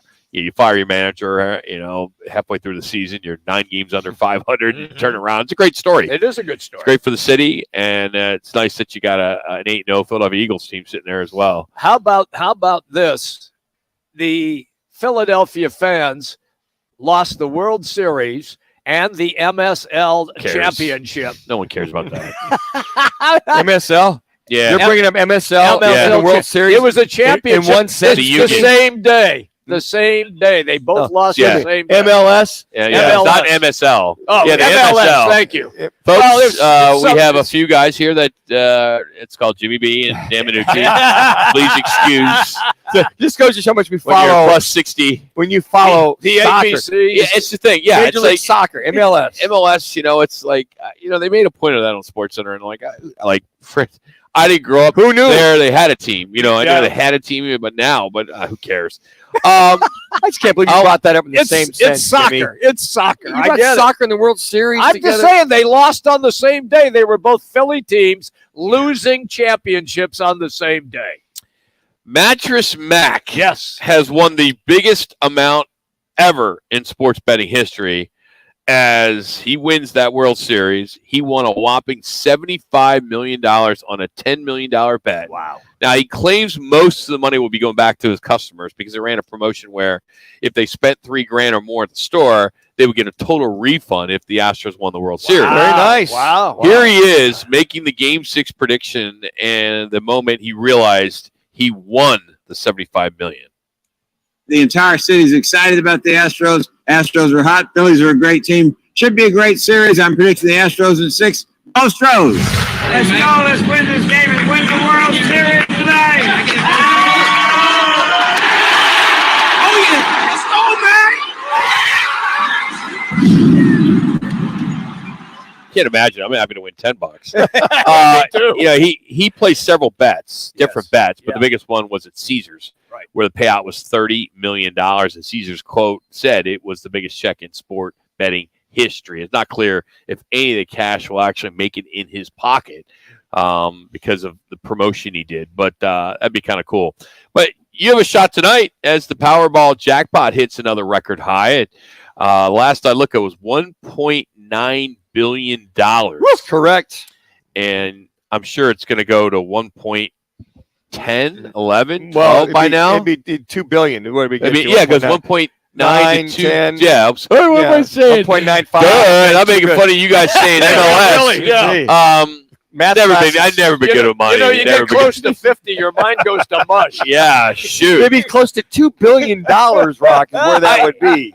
I guess two separate group of coworkers came one number away last week. 2 tickets won $50,000 by matching 4 numbers plus the Powerball last Wednesday. So players have a 1 in 292 million chance of matching all 6. Well, I won $4 the last 2 tickets, so $8 total. So I won't even cash it in. If I don't win the big one, I get 2 extra tickets, Rock. I get that's $4, right. I get $2 per. I just cashed in for the ticks. I'm right there. I'm like, that could be the difference of my odds if I get my 10 and plus 2 more. We're giving you the random facts today, which is brought to you every day by your Valley Chevy dealers. Your Valley Chevy dealers serving the Valley for over 80 years. Head to valleychevy.com for a location near you. I thought this was kind of interesting. If you saw the movie Castaway with Tom Hanks. Great movie. Yeah. And he had his buddy Wilson, which was the volleyball. Yes. The actual volleyball sold at an auction over the weekend. Really? Have you had any idea how much you think someone paid for this ball? No. It was sold in London. Yeah. At one of the largest auctions of film, TV, and music memorabilia. Go ahead, Jimmy. What do you say? $500,000. Okay. I'll say $850,000. 84 G's. Good. You guys are way off. I'm glad we were. Hey, there's to all the people at crosswalks who take forever to cross. like Jimmy takes a little while because he's shorter. Well, you're just because you're shorter, so you're shorter legs. Bite me, so this is for you. You're gonna love this story. And that's true because if you walk behind Jimmy, you're gonna be late no matter where you're at. Yeah, you're gonna be late. Yeah, I mean, so there's a new tech startup company in Pittsburgh called Shift Robotics. Oh yeah, and they're trending thanks to the new battery-powered shoes that allow you to walk up to 250% faster. I gotta get those. You do. They're called Shift Moonwalkers. Yeah, they kind of look like roller skates. And basically, you're walking and you're rolling at the same time. Yeah. Sounds pretty tough, I think. Yeah. But they are I got AI to adapt to the way you walk, so you don't trip or fall. And you can't drift in them. They're not like skates, but the downsides are they strap to your shoes. It's kind of bulky. They kind of look pretty big, and they cost about $1,400. You can pre-order them right now, Jimmy. Well, if I win the lottery, I will. Kickstarter, right now you'll get them in March, so you'll be flying around. Oh man, it'd be good on the golf course if you're walking. Just watch me here at the casino. Oh my God! Sometimes during the studio, we've got to get Uber to get him back and forth to the bathroom for crying out loud. Get back for the timing, man. My philosophy is I'm not going to rush if I don't have. That's something for people that are over 60, right? There's no rush. That's it, right? No rush. You want the time to slow. But you want your natural gait more than 1 mile an hour. You want to move up and down that hallway. If I don't have to rush, I'm not going. How were you before the new hips? You're about. You had hip surgery? Oh, you had a couple of them. Yeah, you had a couple 2 minutes. boys in. Were you slower even then with the bad hips? Can hardly walk. Okay. And the way you now walk I can up, run again. Now I'm beating people on the tennis court, hitting the ball further on the golf course. Yeah. Did the hip surgery slow your swing down? You think? No. No. It gave you because there's it's illegal. You have some metal in there, so when I can challenge you. Like I get a couple extra strokes. When I walk through the airport security, Jimmy. I gotta tell them, man, I got them in both hips. $1,400. $1,400. I think we might stick with a gift card for you for Christmas because $1,400 way out of my budget. But I got it, dude. I think we could do our own Kickstarter to get them for Jimmy. Yeah, that might be. Everybody throws in $10. Sure. Need a lot of people just to see him walk around. See if it get him moving forward. 250% faster. Oh my gosh, Jimmy! I'd be flying. You would totally be flying. You wouldn't be off kilter either. Maybe a little cattywampus, but you would be off kilter. Hey, we're going to catch up with former Sun Devil and NFL quarterback Rudy Carpenter, get his thoughts on Kyler Murray. And then Frank Sanders will also join us, the former Cardinal receiver, get his thoughts if there's some issues between Kyler Murray and his receiving core. I want to get his thoughts on that because he kind of, in the past, has been able to kind of take us behind the scenes on what's going on. So we'll look forward to catching up with him around 3:30. But we're out here at the CAZ Sports Bar with the new sports book. I cashed in my ticket for winning last week's Monday night game. There you go. Now you're heading to the slot machine. Yep, penny slots. See how I can do at the top of the hour. We got a lot to get into. We appreciate you hanging out with us today. To React Monday on Roc and Manuch, Jimmy 10. Fox Sports 9. Manuch.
Manuch with Jimmy B. Proudly sponsored by On Air Sports Marketing and is powered by the injury attorneys Lerner and Rowe. In Iraq and need a check? Make one call, that's all. 602-977-1900 and always online at lernerandrowe.com. Now time for Calling All Sports with Roc and Manuch with Jimmy B. on Fox Sports 910. Guys are hot. Hey, everybody, welcome back in. We roll till 4 o'clock, and people are going to start coming in. We get you ready then for the game tonight, and it is a Monday night tailgate. It's always a great time, and you have a chance to win nearly $2,000, Manuch, in cold, hard cash. $2,000. All you got to do is just show up and watch football. What a great deal! So we got the not only that, we got the squares, we got the cornhole, beginning with the bingo. Myself and Jax. All right, we'll be out here looking to pass out the cash. So, if for instance on the kickoff jackpot, if it's up to $2,000, $2,025, if they return the kickoff the entire way for a TD and get the extra point because they're a mystery, you'll win the $2,025. If not, it's as far as they go on a per yard basis. If they get the touchback, it's $25. Okay. Got the squares, as I mentioned. We got it going on. Got it going on, Jimmy B. You do, my brother. All right, Ben, let's go. Time for the top local and national stories of the hour. Powered by the Sportsbook at CAZ Sports Bar in Casino, Arizona. Bet big on your favorite teams and players in an environment that's as exciting as the game you're watching. There's no better place in the Valley to get in on the action. The Sportsbook at CAZ Sports Bar. Now, guys, what's your top story this hour? Well, I think it's pretty obvious what we've been talking about for the past 2 hours, and that is the Arizona Cardinal football team finding a way to lose another game as the Seahawks get them at home yesterday. You know, we were talking a little bit earlier, and Rock was alluding to the fact there's a lot of people that he's gone to games with that I've heard that have canceled their season tickets. Right. And it's interesting, listen a little bit of the post-game show and all those kind of things, how a lot of people are in that same boat that they've seen enough is enough. They're going to pay as much money as they're paying for season tickets. A lot of them are just canceled out. They're not seeing the progress. They're seeing 1 step forward, 5 steps back. Same old, on and on and on again. And I think the last 2 weeks I've heard I've canceled my season tickets because of this, and this. And on top of that, with the amount of the price you're paying. Sure. But I think the frustration with the Cardinal fans and us and a lot of folks is just nothing's getting fixed. I mean, it really is over and over. Nothing's getting fixed. It's just when you think, well, okay, this is the second year in of all the pre-snap penalties, of the procedure consistently year in and year out. Why isn't that fixed? Or And can I add, in the fact that it's the 4th year with Kyler Murray and Cliff Kingsbury. That's it right I there. think that's the big one, because I think by now you expect your first-round pick. Yes. Number 1 pick overall. We all know he's got talent. Tons of talent. Right. He just doesn't have the right coach, Well, possibly. Rock, you would think this would be washed out by now. You would see 2 veteran play calling, you'd not see the mistakes. You'd see the utilization of what Kyler's good at, what he's bad at, and stay away from it. Now, I don't know if Cliff is just continue to be that stubborn that this is the way he's going to do it come hell or high water versus the adjustments or whatever it is. Now, you could talk about bad line play and new lines and all that kind of stuff. I get it. But, I mean, the little things, the time clock issues, the offsides, the penalties, how do you have pre-snap penalties procedure calls at home? Now, I know Seattle fans are loud in Seattle. Were they that loud yesterday? Well, if there's some things as far as the snap count is concerned, you know what? There's nothing embarrassing about going silent count in your own your own stadium, your own building. Okay, so if it eliminates just half of them, and I think some of the other things, the stat we talked about a little bit earlier, that this Cardinals team is now 6-27-1 when trailing at halftime. That's amazing. Under Cliff Kingsbury. I mean, that's amazing to me. That shows me, okay, then you're not making proper adjustments on both sides of the ball. And let's face it. The Las Vegas win was a gift, okay? It was. It was a gift, okay? Yeah. But that's going to happen. Every once in a while, you run into a win. Once in a while, you run into a win. But, I mean, those stats. And then Daryl Moose Johnson yesterday talked about, I just don't ever see any rhythm or feel when I do Cardinals games. And that's another guy that's played with the Dallas Cowboys. He's got 3 rings. You see good offense. You see what's right, what's wrong. I just feel that Cliff, after 4 years, last year was an anomaly. You know, they were 10-2. They lost 5 out of the last 6. And you look at this team now from last year, that was the first touchdown in the first quarter they scored in a year at home. Yes. So I just think that it's a bit much. If Cliff isn't learning by now, will he ever learn to manage a game and call a game? I know everybody's hurt. You gotta have all hands on deck in order to win. I get it. But you got to be able to adjust and win without your top dogs. All right, explain this to me. Does the offense look like in yesterday's game the same as it looked in game 1 of this season? Is that comparable? Do you see any major shifts or changes in the games that you have watched so far, setting up what took place yesterday? So I think what you're asking me, Jimmy, is have you seen any improvement with philosophy, game call? No, I have not. Nothing. No, I see the same. I see the same. I see the same old. Okay, so Hollywood Brown's not there. You got Hughes out at left guard. You have DJ Humphries. He's playing. He's not playing. I know Rodney Hudson's not there. I get all that. But you have enough talent in reference to game breakers. You got Robbie Anderson on this team now. Connor's back in it. They had over 100 yards rushing. Now 60 of those was with Kyler. Yeah, I see the same. I don't see any adjustments or getting away from your tendencies. And if you're going to have to boot and waggle Kyler Murray or sprint him out or run him out all game long and not put him in the pocket, okay, I guess that's life with Kyler Murray. Couldn't you have a moving pocket to the right, a moving pocket to the left? Couldn't you? Sure, you can. But you can. But you haven't seen it. But you can't. You haven't seen that. You can, but you can't do that all day long. Yeah, I understand that, but we haven't seen anything. You got to do some things from the pocket, but the play calls from the pocket with the line breaking down all the time. You got to have some plays which are going to assert themselves down the field. Now, the other thing, too, is they just don't throw the damn ball down the field. Yes, I agree Even with Max Protect, they don't throw the ball down the field. Kyler Murray has the lowest percentage. Yeah. Hardly any percentage of throwing the ball more than 40 yards down the field. Then go Max Protect. You got talent. You got speed. Do something. So I don't see the adjustments. Well, they don't know what the hell to do with Robbie Anderson. Is it two-hand touch out there? Because it seems like Kyler's just going down. He gets touched. He's got a lot of chuck and duck in him. Yeah. He does have a lot of chuck and duck in him. Whereas before, he's off to the races, man. You see him going on. Well, but I think sometimes he just has nowhere to run. I think he doesn't mind running. I think he likes making big plays. I agree with that. I think that's not a problem with Kyler. I just think that eventually he has to understand he's got to make play. He wants to make plays without having to run for 100 yards week in and week out. You just don't sustain wins. I mean, look at Justin Fields, who runs for over 100 and some yards. 3 touchdown passes. They still lose to Miami. They lost. So that's not your fortunate way to have your quarterback in that pocket who's undersized to start with to be able to see down the field and see guys in front of you 10, 15 yards. I think that's a lot of the reason why they're so horizontal is that's what Kyler's comfortable with. And that they're going to adhere to that because he has trouble either seeing down the field or reading coverages down the field. All right, wait a minute. Drew Brees was barely 6 feet tall. More people say he was like 5'11". Doug Flutie was like 5'10". Russell Wilson is 5'11". There are guys similar to Kyler Murray's height that had success throwing the ball downfield. Let me solve that riddle for you, Batman. Do that. They had offensive line. Look at the Sean Paytons of the world calling plays for him.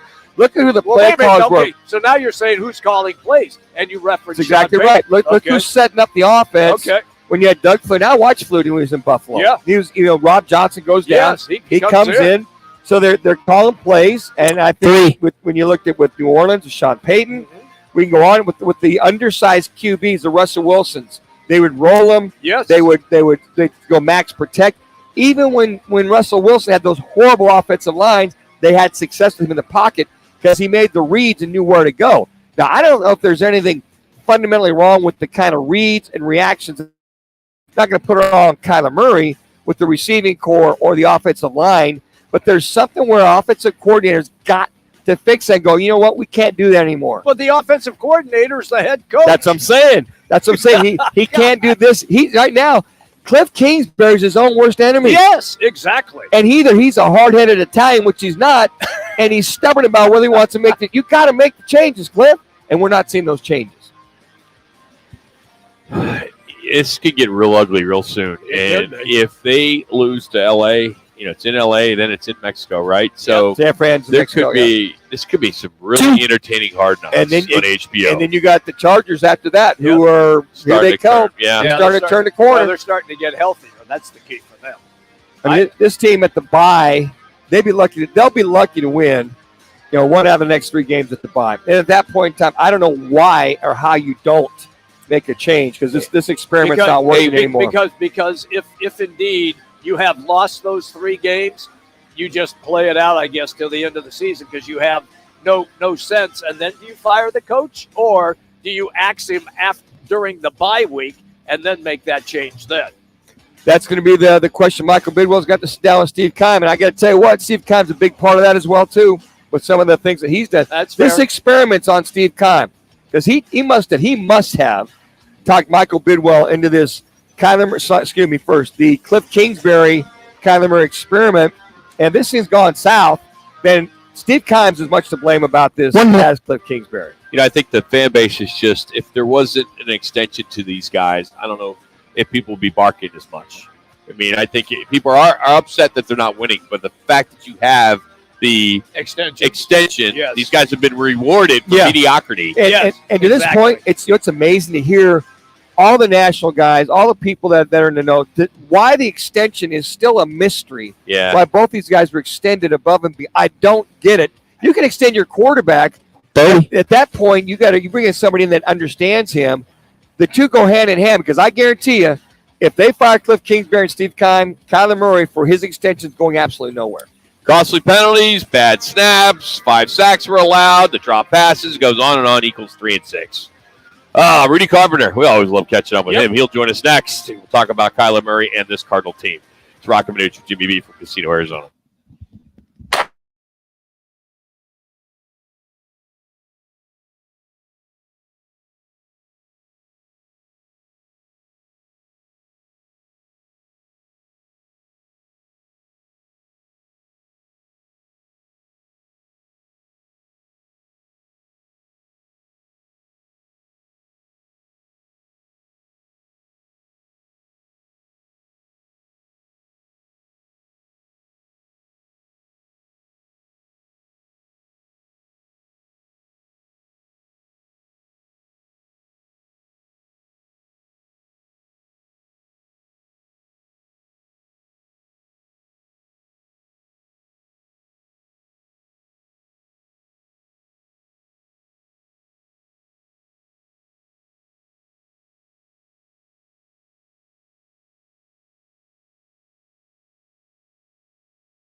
sucks really for everybody in this case. I personally believe that it's really, really difficult to win games in the NFL when you don't have your best players. And the Arizona Cardinals have been, they've been hurt all year on the offensive side of the ball, especially, and on the offensive line. And then obviously DeAndre Hopkins, and we can go on and on. James Conner, et cetera, et cetera. It's really hard to win in this league when you don't have your guys available, especially you don't have your superstars, your best players. With that being said, that's when coaching comes into play. And that's when being an elite quarterback comes into play. Maybe not this year, but in years past, we've seen both Tom Brady and Aaron Rodgers win a lot of games with, not the best talent around them. They've also had, good coaching, et cetera, et cetera. I just think right now what you're seeing is a team that when they don't have their superstars, most of those guys they traded for, they're not very good because they don't have any depth. And the reason they don't have any depth is because they've missed on so many guys in the draft process, right? And I also think you got a coaching staff that, has their strengths on the offensive side of the ball and the defensive side of the ball. But I think Cliff has really, really struggled in this game and really all year in his whole career, at least in the NFL, with coaching situational football, handling the play clock and handling the game clock, things of that nature. And so I think what we've seen from Kyler is some regression because of, in my view, the lack of coaching, the lack of development, and what he's been able to get away with. It's interesting. We were talking about, for an elite quarterback or your franchise quarterback, you alluded to it. It's all about winning. I don't care if you throw for 500 yards a game or whatever. It's all about winning. And the details in coaching, I'd said, look, when Kyler runs, he's got to understand he's going to put the ball away. Even at times toward the end of the first half, where that ball got tipped out or knocked out, put the ball away, tuck it, whatever you have to do. But it's the little detail things that I see him missing in order for them to win, where they have opportunities. In that case, get 3 points, 20 seconds left, or maybe you get 7 points, you take the lead, or you're not, at least you're tied at halftime. I think that's what's frustrating for guys like myself and you. I think for fans going, well, he's making the same fumbles as he did a few weeks ago against Seattle. Same thing. I agree, but it's also what he's allowed to get away with. There's so many times where he's running down the field and he's carrying the football as if he's going to throw it, yet he's 30 or 40 yards, 20 yards, 10 yards down the field. Right. He's allowed to get away with these things. Here's an example. When you play the quarterback position, if your coach allows you not to carry out your play fakes after handoffs, that's what you'll do. If you're allowed to have terrible ball handling in your mesh points or in your play action passes, then that's what you'll do. If you're allowed to take the wrong drops, then that's what's going to happen. And to me, your development is going to show that. Kyler is allowed to do whatever Kyler wants to do on every single play. And it's really hard to be consistent that way when you're playing a sport that's very rules-oriented, but when you're also playing a position that's very dependent on other people. It's why when you look at the stats, Kyler usually always has good stats. Yes, he only threw for 170 yards on, I think, 25 completions, but he still had a very high completion percentage. He still threw 2 touchdowns, I believe, and didn't have any interceptions. Yes, he had the fumble, which seems to happen a lot. He had the negative plays, taking sacks, which seems to happen a lot to him. But at the end of the day, I just believe that Kyler Murray is kind of like the Russell Westbrook of football. It's like Kyler's always going to put up really great stats. He's an incredible player, but it's almost really difficult to win with him just because of the style that he plays with. And so you're kind of in a little bit of a conundrum. He's an incredible talent. He's an incredible player. He's an incredible athlete, but I just don't know if it's going to be able to fit within the rest of the team sport on a position that's so incredibly reliant on other players. I don't know if that makes any sense, but to me it does, so I apologize. No, you're fine. we all understand the language you're speaking right now, Rudy. Rudy, my question is, and Manuch and I had a conversation about it before we came on the air today, and I wanted to follow up with you. Does the offensive makeshift line is that still a legit excuse or not? I mean, if I'm the coaching staff, yeah, it's a legit excuse. If I'm Kyler Murray, hell yeah, it's a legit excuse. If you're someone that's been in and around the NFL or played in the NFL, you understand how important offensive line play is, especially when you're talking about all the different blitzes and defensive fronts and exotic pressures that teams bring. It's so hard to be able to block those different schemes. You got to be on the same page. You got to be one unit, and you need a lot of reps together as a unit for that to happen. There's no doubt it's an excuse. But if you're a fan that goes to work from 9 to 5 and you pay your hard-earned money to buy season tickets to sit in the lower bowl, like, no, you don't care. These are all dudes who are making more money in a game than you make in 6 months. You don't want to hear none of it. You want to see these people win. You want to see them compete. You want to see them put forth a better effort. You want to see them win more than one home game. I think they've won one home game in the last 14 months or something crazy, right? So it's like, come on, they don't care. So to answer your question, no, it's not an excuse any longer. I think you're right, Rudy. I talked to some guys that went to the game yesterday. They're fed up. They're season ticket holders. They're done. They're like, this is not worth the money. Not worth the money at all. Hey, do you feel that this front office will pull the trigger on Cliff, or you think they'll wait till the season ends if they're going to do anything at all? Well, I'm actually glad. I'm glad you asked that question, because I think that's what the real frustration is. Yeah, I think the real frustration is with the fact that essentially extended. I mean, look, we don't really know what goes on with these NFL coaches' contracts and the GM contracts. We don't really know, because the details never get released, like the player contracts do. You can find those, right? And we don't really know, but from what we're told, Cliff Kingsbury got an extension, right?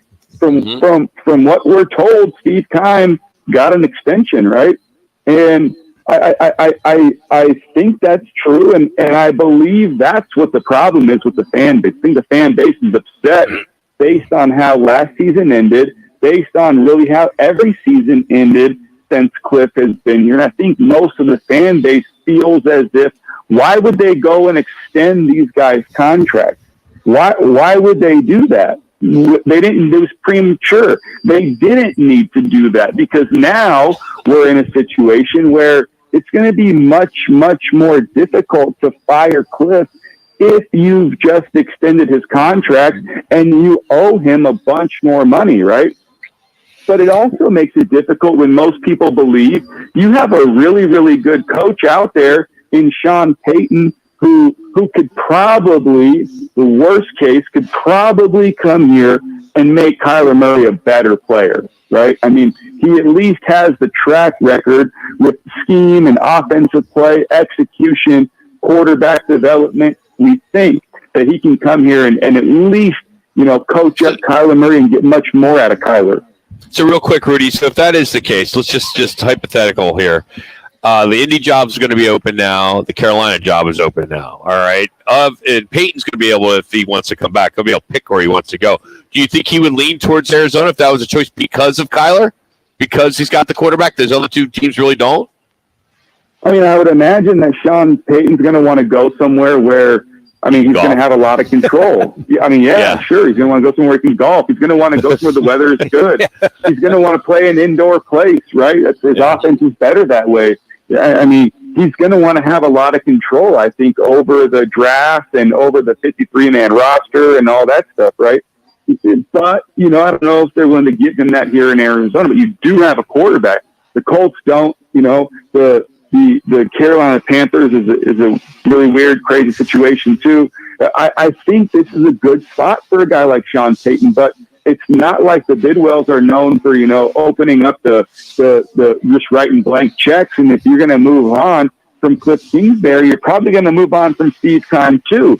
So now you got to write a lot of checks, and then you're going to have to write a big old check to Sean Payton. I just don't know if it makes sense. I personally, I just don't believe that Cliff Kingsbury is going to get fired. I think the only way that Cliff gets fired is if this thing gets much worse. Yeah. Rudy, we always enjoy it, buddy. Have a great week. Thanks for the time. All right, guys. Thanks for having me on. Take care. Rudy Carpenter bringing it as he always does. Appreciate his time. He's driven by All City Towing as All City Towing continues to grow and hire. That's right. They're hiring positions, immediate full-time positions available right now. They have incredible benefits, including a 401k program with a generous company match. And the fastest way to apply is just going online, allcitytowing.com. So are there problems with Hey, Rocky, Murray? You saw it during the game. We're going to catch up with Frank Sanders next. Get his thoughts on this Cardinals loss. It's Roc and Manuch with Jimmy B here on Fox Sports 910.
Frank Sanders joins Calling All Sports with Roc and Manuch. Now on Sports 910.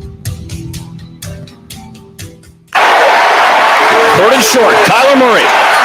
Under pressure from Puna Ford. He's got DeAndre Hopkins, and Hopkins has a touchdown. That was a quick one. Yeah. Frank Sanders joins us now on Roc and Manuch with Jimmy B. How we doing today, Frank? What's going on? Yeah, we're doing pretty good, man. I'm in counseling session right now with my partner JD, and going pretty good right now.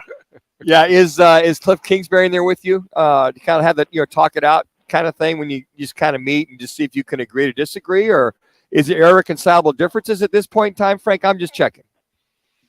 No, this is just me and JD figuring out how we don't really go ham on the radio right now. Just keep it pretty simple. That's right. That's awesome. That's awesome. He's the best. Hey, I want to ask you. We were discussing that you're seeing more of Kyler on the sideline, either having negative interaction. It looks like, at least from a fan perspective, with Cliff, and now yesterday with DeAndre Hopkins. Is there more to that than meets the eye? Or are we just fans just looking for some dirt? Well, it's funny. For the first 2 years, he said nothing on the sidelines. It looked like he, either had a real bland look on his face, and like he was just out of it in some states. And then, the third year of his career, he seems like he has a little bit more conversation. But when he gets a check and the bag shows up, the bag, yeah. He got a little more moxie about himself on the sidelines now. So, it's funny, Rock. I heard you said earlier, man. I wonder if there's smoke right there that's going to turn into a big blaze of fire. Yeah. Between him and D Hops, because you're looking at a receiver that's gone from, at least over 12 targets in the last 2 games to just getting no more than 5 targets in this game, and then it seemed like he just fell apart after the second half, which was the post part of him and that conversation on the sideline. So I like that Kyler's all engaged in that conversation. I'm going to have to back away a little bit and say that D Hop said it's, he likes that his quarterback is competitive, and we had a little conversation, and that's what's supposed to happen. And he likes it. So I'm going to just try to trust D Hops on that, because I know D Hops in the past when he was in Houston, if he didn't like it, he'd tell you. Yeah. You just sense a little frustration with D-Hop when they showed him after plays and, to being targeted, to your point, Frank, about, 12 to 15 times and the 4 catches he had. And, Rondale Moore, here he is with the 8 catches he had yesterday, but you only had 1 long run. I sense D-Hop sees things happening with the play calling and the way that the offense is run. He doesn't agree with, but he does a pretty good job of keeping himself in check. But you do see his facial expression sometimes when he sees the play go away or Kyler go get sacked or whatever. I don't know if you see that as well, too. I watch it. I'm watching body language with D-Hops, because I know that, it's important that they keep him engaged. I think not just because he's from a selfish standpoint or arrogant standpoint, is that I'm here to help you guys win. And if there's 1 guy on me, I'm open. If there's 2 guys on me, I'm open. And I think that's just his mentality about it. I think that there are scenarios that took place in the game that I saw D-Hop feel like he was open, and he would have been they on the left side of the trips formation would have been the 1 read, but he went backside, and that, to me, I think those are things that D-Hop brings to the table. It's interesting to watch this offense act like it wants to elevate and develop. And then right after, maybe 1 series or 2 series, it goes back into the mundane thing that we've been watching. And unfortunately, Johnny B, that's exactly what we've been getting. And I think that you, me, and everyone else that's watching Cardinal football is just tired of watching the same system and scheme just not work. And I mentioned that a little bit earlier. I don't know if that's the hard-headedness of Cliff Kingsbury, or Frank, maybe that's all he really knows, which is unfortunate, because after 4 years, you've got to grow into that play calling, and as a head coach, and along with your quarterback, I think that's where the frustration lies with a lot of us, is we're not seeing the growth. It seems to be stagnant, and when you do see that flower start to bud, it seems to wilt all within the same day. It does. Let's put this on the table real quick. I think that the NFL has kind of gotten to the place where they 100% believe players make plays regardless of coaching. I think that's just on the table. They believe players make plays regardless of coaching. There is no coaching for what Mr. Allen is doing over in Buffalo. There's no real coaching for what Mahomes can do with that sidearm throw. And then when you see Aaron Rodgers just sit back in the pocket with that laser arm and just throws balls to, at one moment when he had his boy over there, it felt like they could do anything. And I think sometimes we're missing the idea that teams like Seattle, when they come in and they know they don't have great players, they have some good players, but great coaching will trump sometimes just having athletic players. Yes. And we saw that. We watched it with Minnesota, who came out with 100-yard rushing. Tight ends destroyed us for the most part, like we've seen in the last 2 weeks, two back-to-back 100-yard rushers. And I think that you can't forget that there's a scheme in place. There needs to be a scheme in place and a game plan in place that need to be followed with the intent to, win over or win against your opponent in a chess match, using your pieces and your pawns better than the other coaches doing his. And that's one thing I think we're missing. We're not seeing that. We're not seeing the scheme and the trickery and the stuff that will leave guys wide open. And I think that to me is 100% disappointing to me. And I think that's the problem. We're looking at Kyler to do everything. If Kyler doesn't do it, D-Hop's got to do it. If D-Hop doesn't do it, then it's not the play calling. It's not the reverses and the setting up the defense to make them do what you want them to do. I call that in on our side of the ball, when the offense is attacking, then the defense is they're the pawns on the board. Yes. And there's nothing they can do. But when the offense is just trying to find one play, when you're playing chess, if it's just move thinking, then you're already in trouble to a guy that can play that's 3 moves ahead of you. And I think that's what we're watching. And the fans, we're not stupid. We've seen it. We've seen bad football for years, and then we had a glimpse of really good football.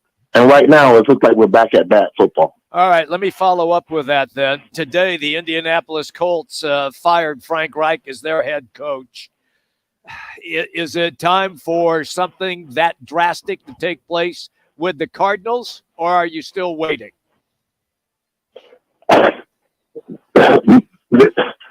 Frank is a good coach. I think that Frank Reich is a really good coach over in Indianapolis. He didn't have his pieces that he needed. Guys got injured, and I think that it put him on the hot seat. Mm-hmm. The difference in that situation here, Cliff has the pieces, and he got a new contract.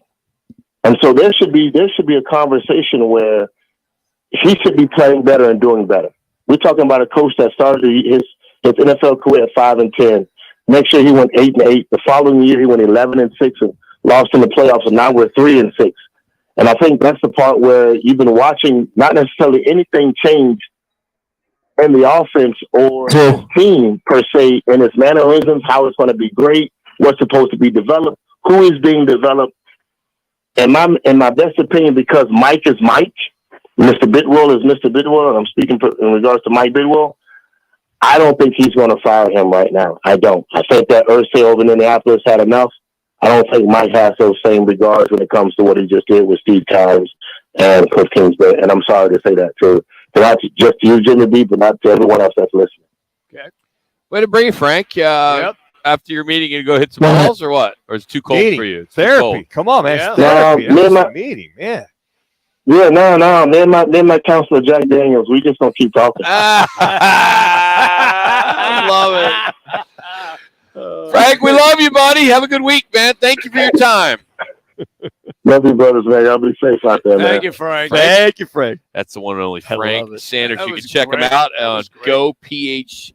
gophnx.com. He's part of that family. Twitter, Frank Sanders 81. So essentially, we had Rudy Carpenter lay it out today, and now Frank Sanders do exactly the same And I think thing. you heard the same message. Yes, clear same across. message, yes. And I think for a lot of folks, If they could see it, former players, Yeah. you would think that Michael Bidwell can see it too. Well, he You got does. to listen to his fan base. I agree, Rockin', but I think that this whole thing is, wow, I just gave this extension. I can't embarrass myself and fire him halfway through the year. Yes, you can. Yeah, I You're agree. the owner. I know you NFL can. rules. Yeah, but No one's going to think twice. I think he may get more respect. He may get more respect knowing that he gave an extension to both these guys, and he pulled the trigger and goes, "Hey, money's not the amount of money he's going to make this year with the Super Bowl being here. Yeah. He's making so much money with the Super Bowl, being in his backyard, playing in his stadium. We would. I think you nailed it, Rock. I said a lot of fans, folks. Like, wow, Michael, big wells have come around. So it's not about the money. Yeah. So it's but be kind of cool. But that back door is going to get that money to bring that all back from that Super Bowl he's going to be hosting. Hey, our Learner Row one call. That's all. As I believe it's going to be Manuch as he went off he pretended to be Coach Cliff Kingsbury today. So we'll have some of that next. It's Roc and Manuch with Jimmy B from Casino, Arizona. It's Fox Sports 910.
program. A little role playing there. We had some fun. That's our Learner Row. One call, that's all. Interact, need a check. Make that one call.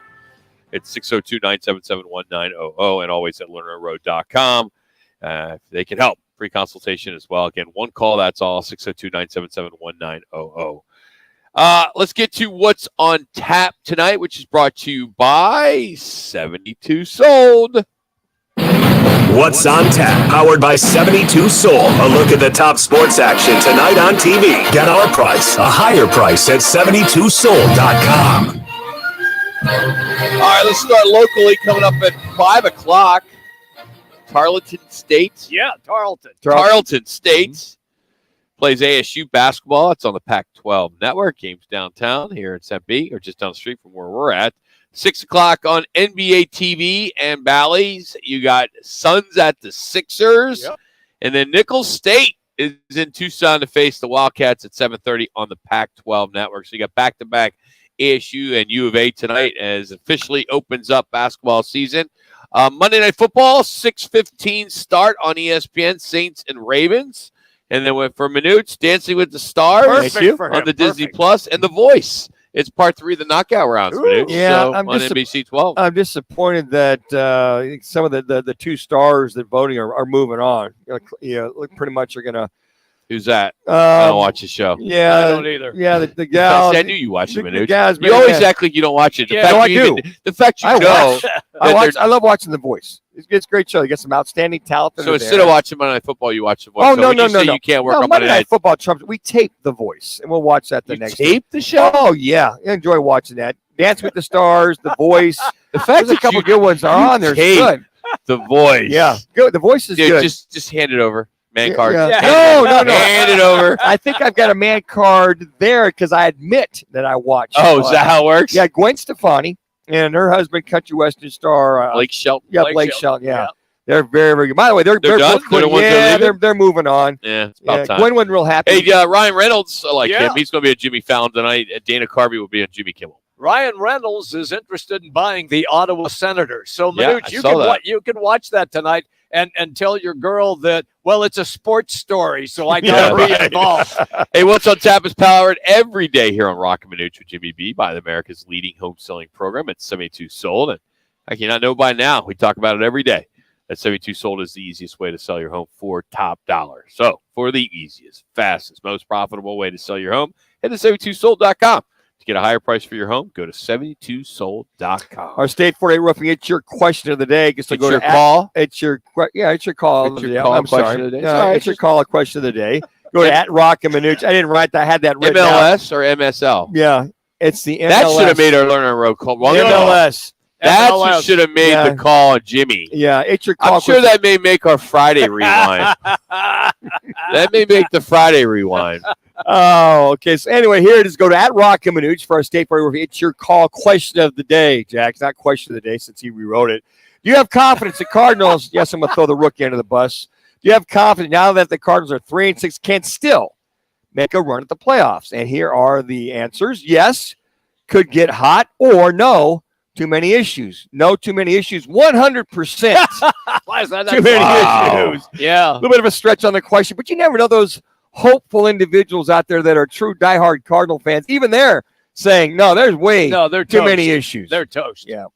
It's a foregone conclusion that if this team does not win the next 3 games, i.e. the LA, San Fran, and the LA Chargers, the Chargers game, and they go to the bye, I think there'll be a coaching change in Arizona. There's got to be. They're going to have to do something, Manuch, because fans then will stay away in droves after that bye week because they're going to be so disappointed. Look, you're going to play against a 49ers team, and we saw what the acquisition now of Christian McCaffrey has done for their offense, taking a lot of pressure off Jimmy Garoppolo. We know what the Chargers are capable of doing because we just saw it in a game where they were on the road. They're starting to get some of their players back who were out with injuries, and they won that road game. And we always know that the Rams always have an answer for the Cardinals. And I know that they have their number, that's for sure. They do. I know that they went there, and I know Colt McCoy beat them, but this is a different time. and it'll be a different day. You know, talking about having your number, for those that make fun of Pete Carroll all the time, did you realize he's 8-1-1 at the Cardinals' home place over there at State Farm in the last 10 games? Do the K-State math. Wow. 8-1-1. Wow. That's, talk about Pete Carroll and coach this and coach that. Just a heads up, folks. He's 8-1-1 over at State Farm for all you Cardinal fans. How about a guy that's got your number at least in your own backyard? How does he reinvent himself, Manuch? He went from coaching, man. He's a hell of a coach. I know that, but he went from being, they're going to be just absolutely dreadful. They have no quarterback. They need to make a trade, to leading the division right now. The Coaching, NFC Jimmy. West. The guy's been around. He's coached the National Football League, what he did at USC. He's been, 13 years with Seattle now. Yep. It's all about coaching, having the right coaches. They know how to coach those players up, even though you feel that Geno Smith might be inferior talent-wise than a Kyler Murray. He's superior in knowledge, in reading, and understanding, and defenses. And they got this guy named Kenny Walker III, and they have a pretty decent offensive line. Jimmy, it's when times are tough. Yes. Pete Carroll and his general manager know how to go out and get depth, get players that make sense in the National Football League. He hit on a lot of draft choices. Sense on the exactly right. Yes. And instead of going out and getting a bunch of rookies, he goes and gets veterans at key locations. So I think it'd be really good for a guy like a Steve Keim and Cliff Kingsbury, maybe in the offseason, if you're still around, to study what the Seattle Seahawks do. Come on out, join us here, Monday Night Football, and the Ravens and the Saints. Jackpot is already $1,925. Game time is 6:15. Do a football bingo tonight for cash. How about that? As well as the squares and the kickoff jackpot and the throw for dough. Should be a lot of fun tonight. Hopefully you can join us here at Casino Arizona in the CAZ Sports Bar. Have a good night.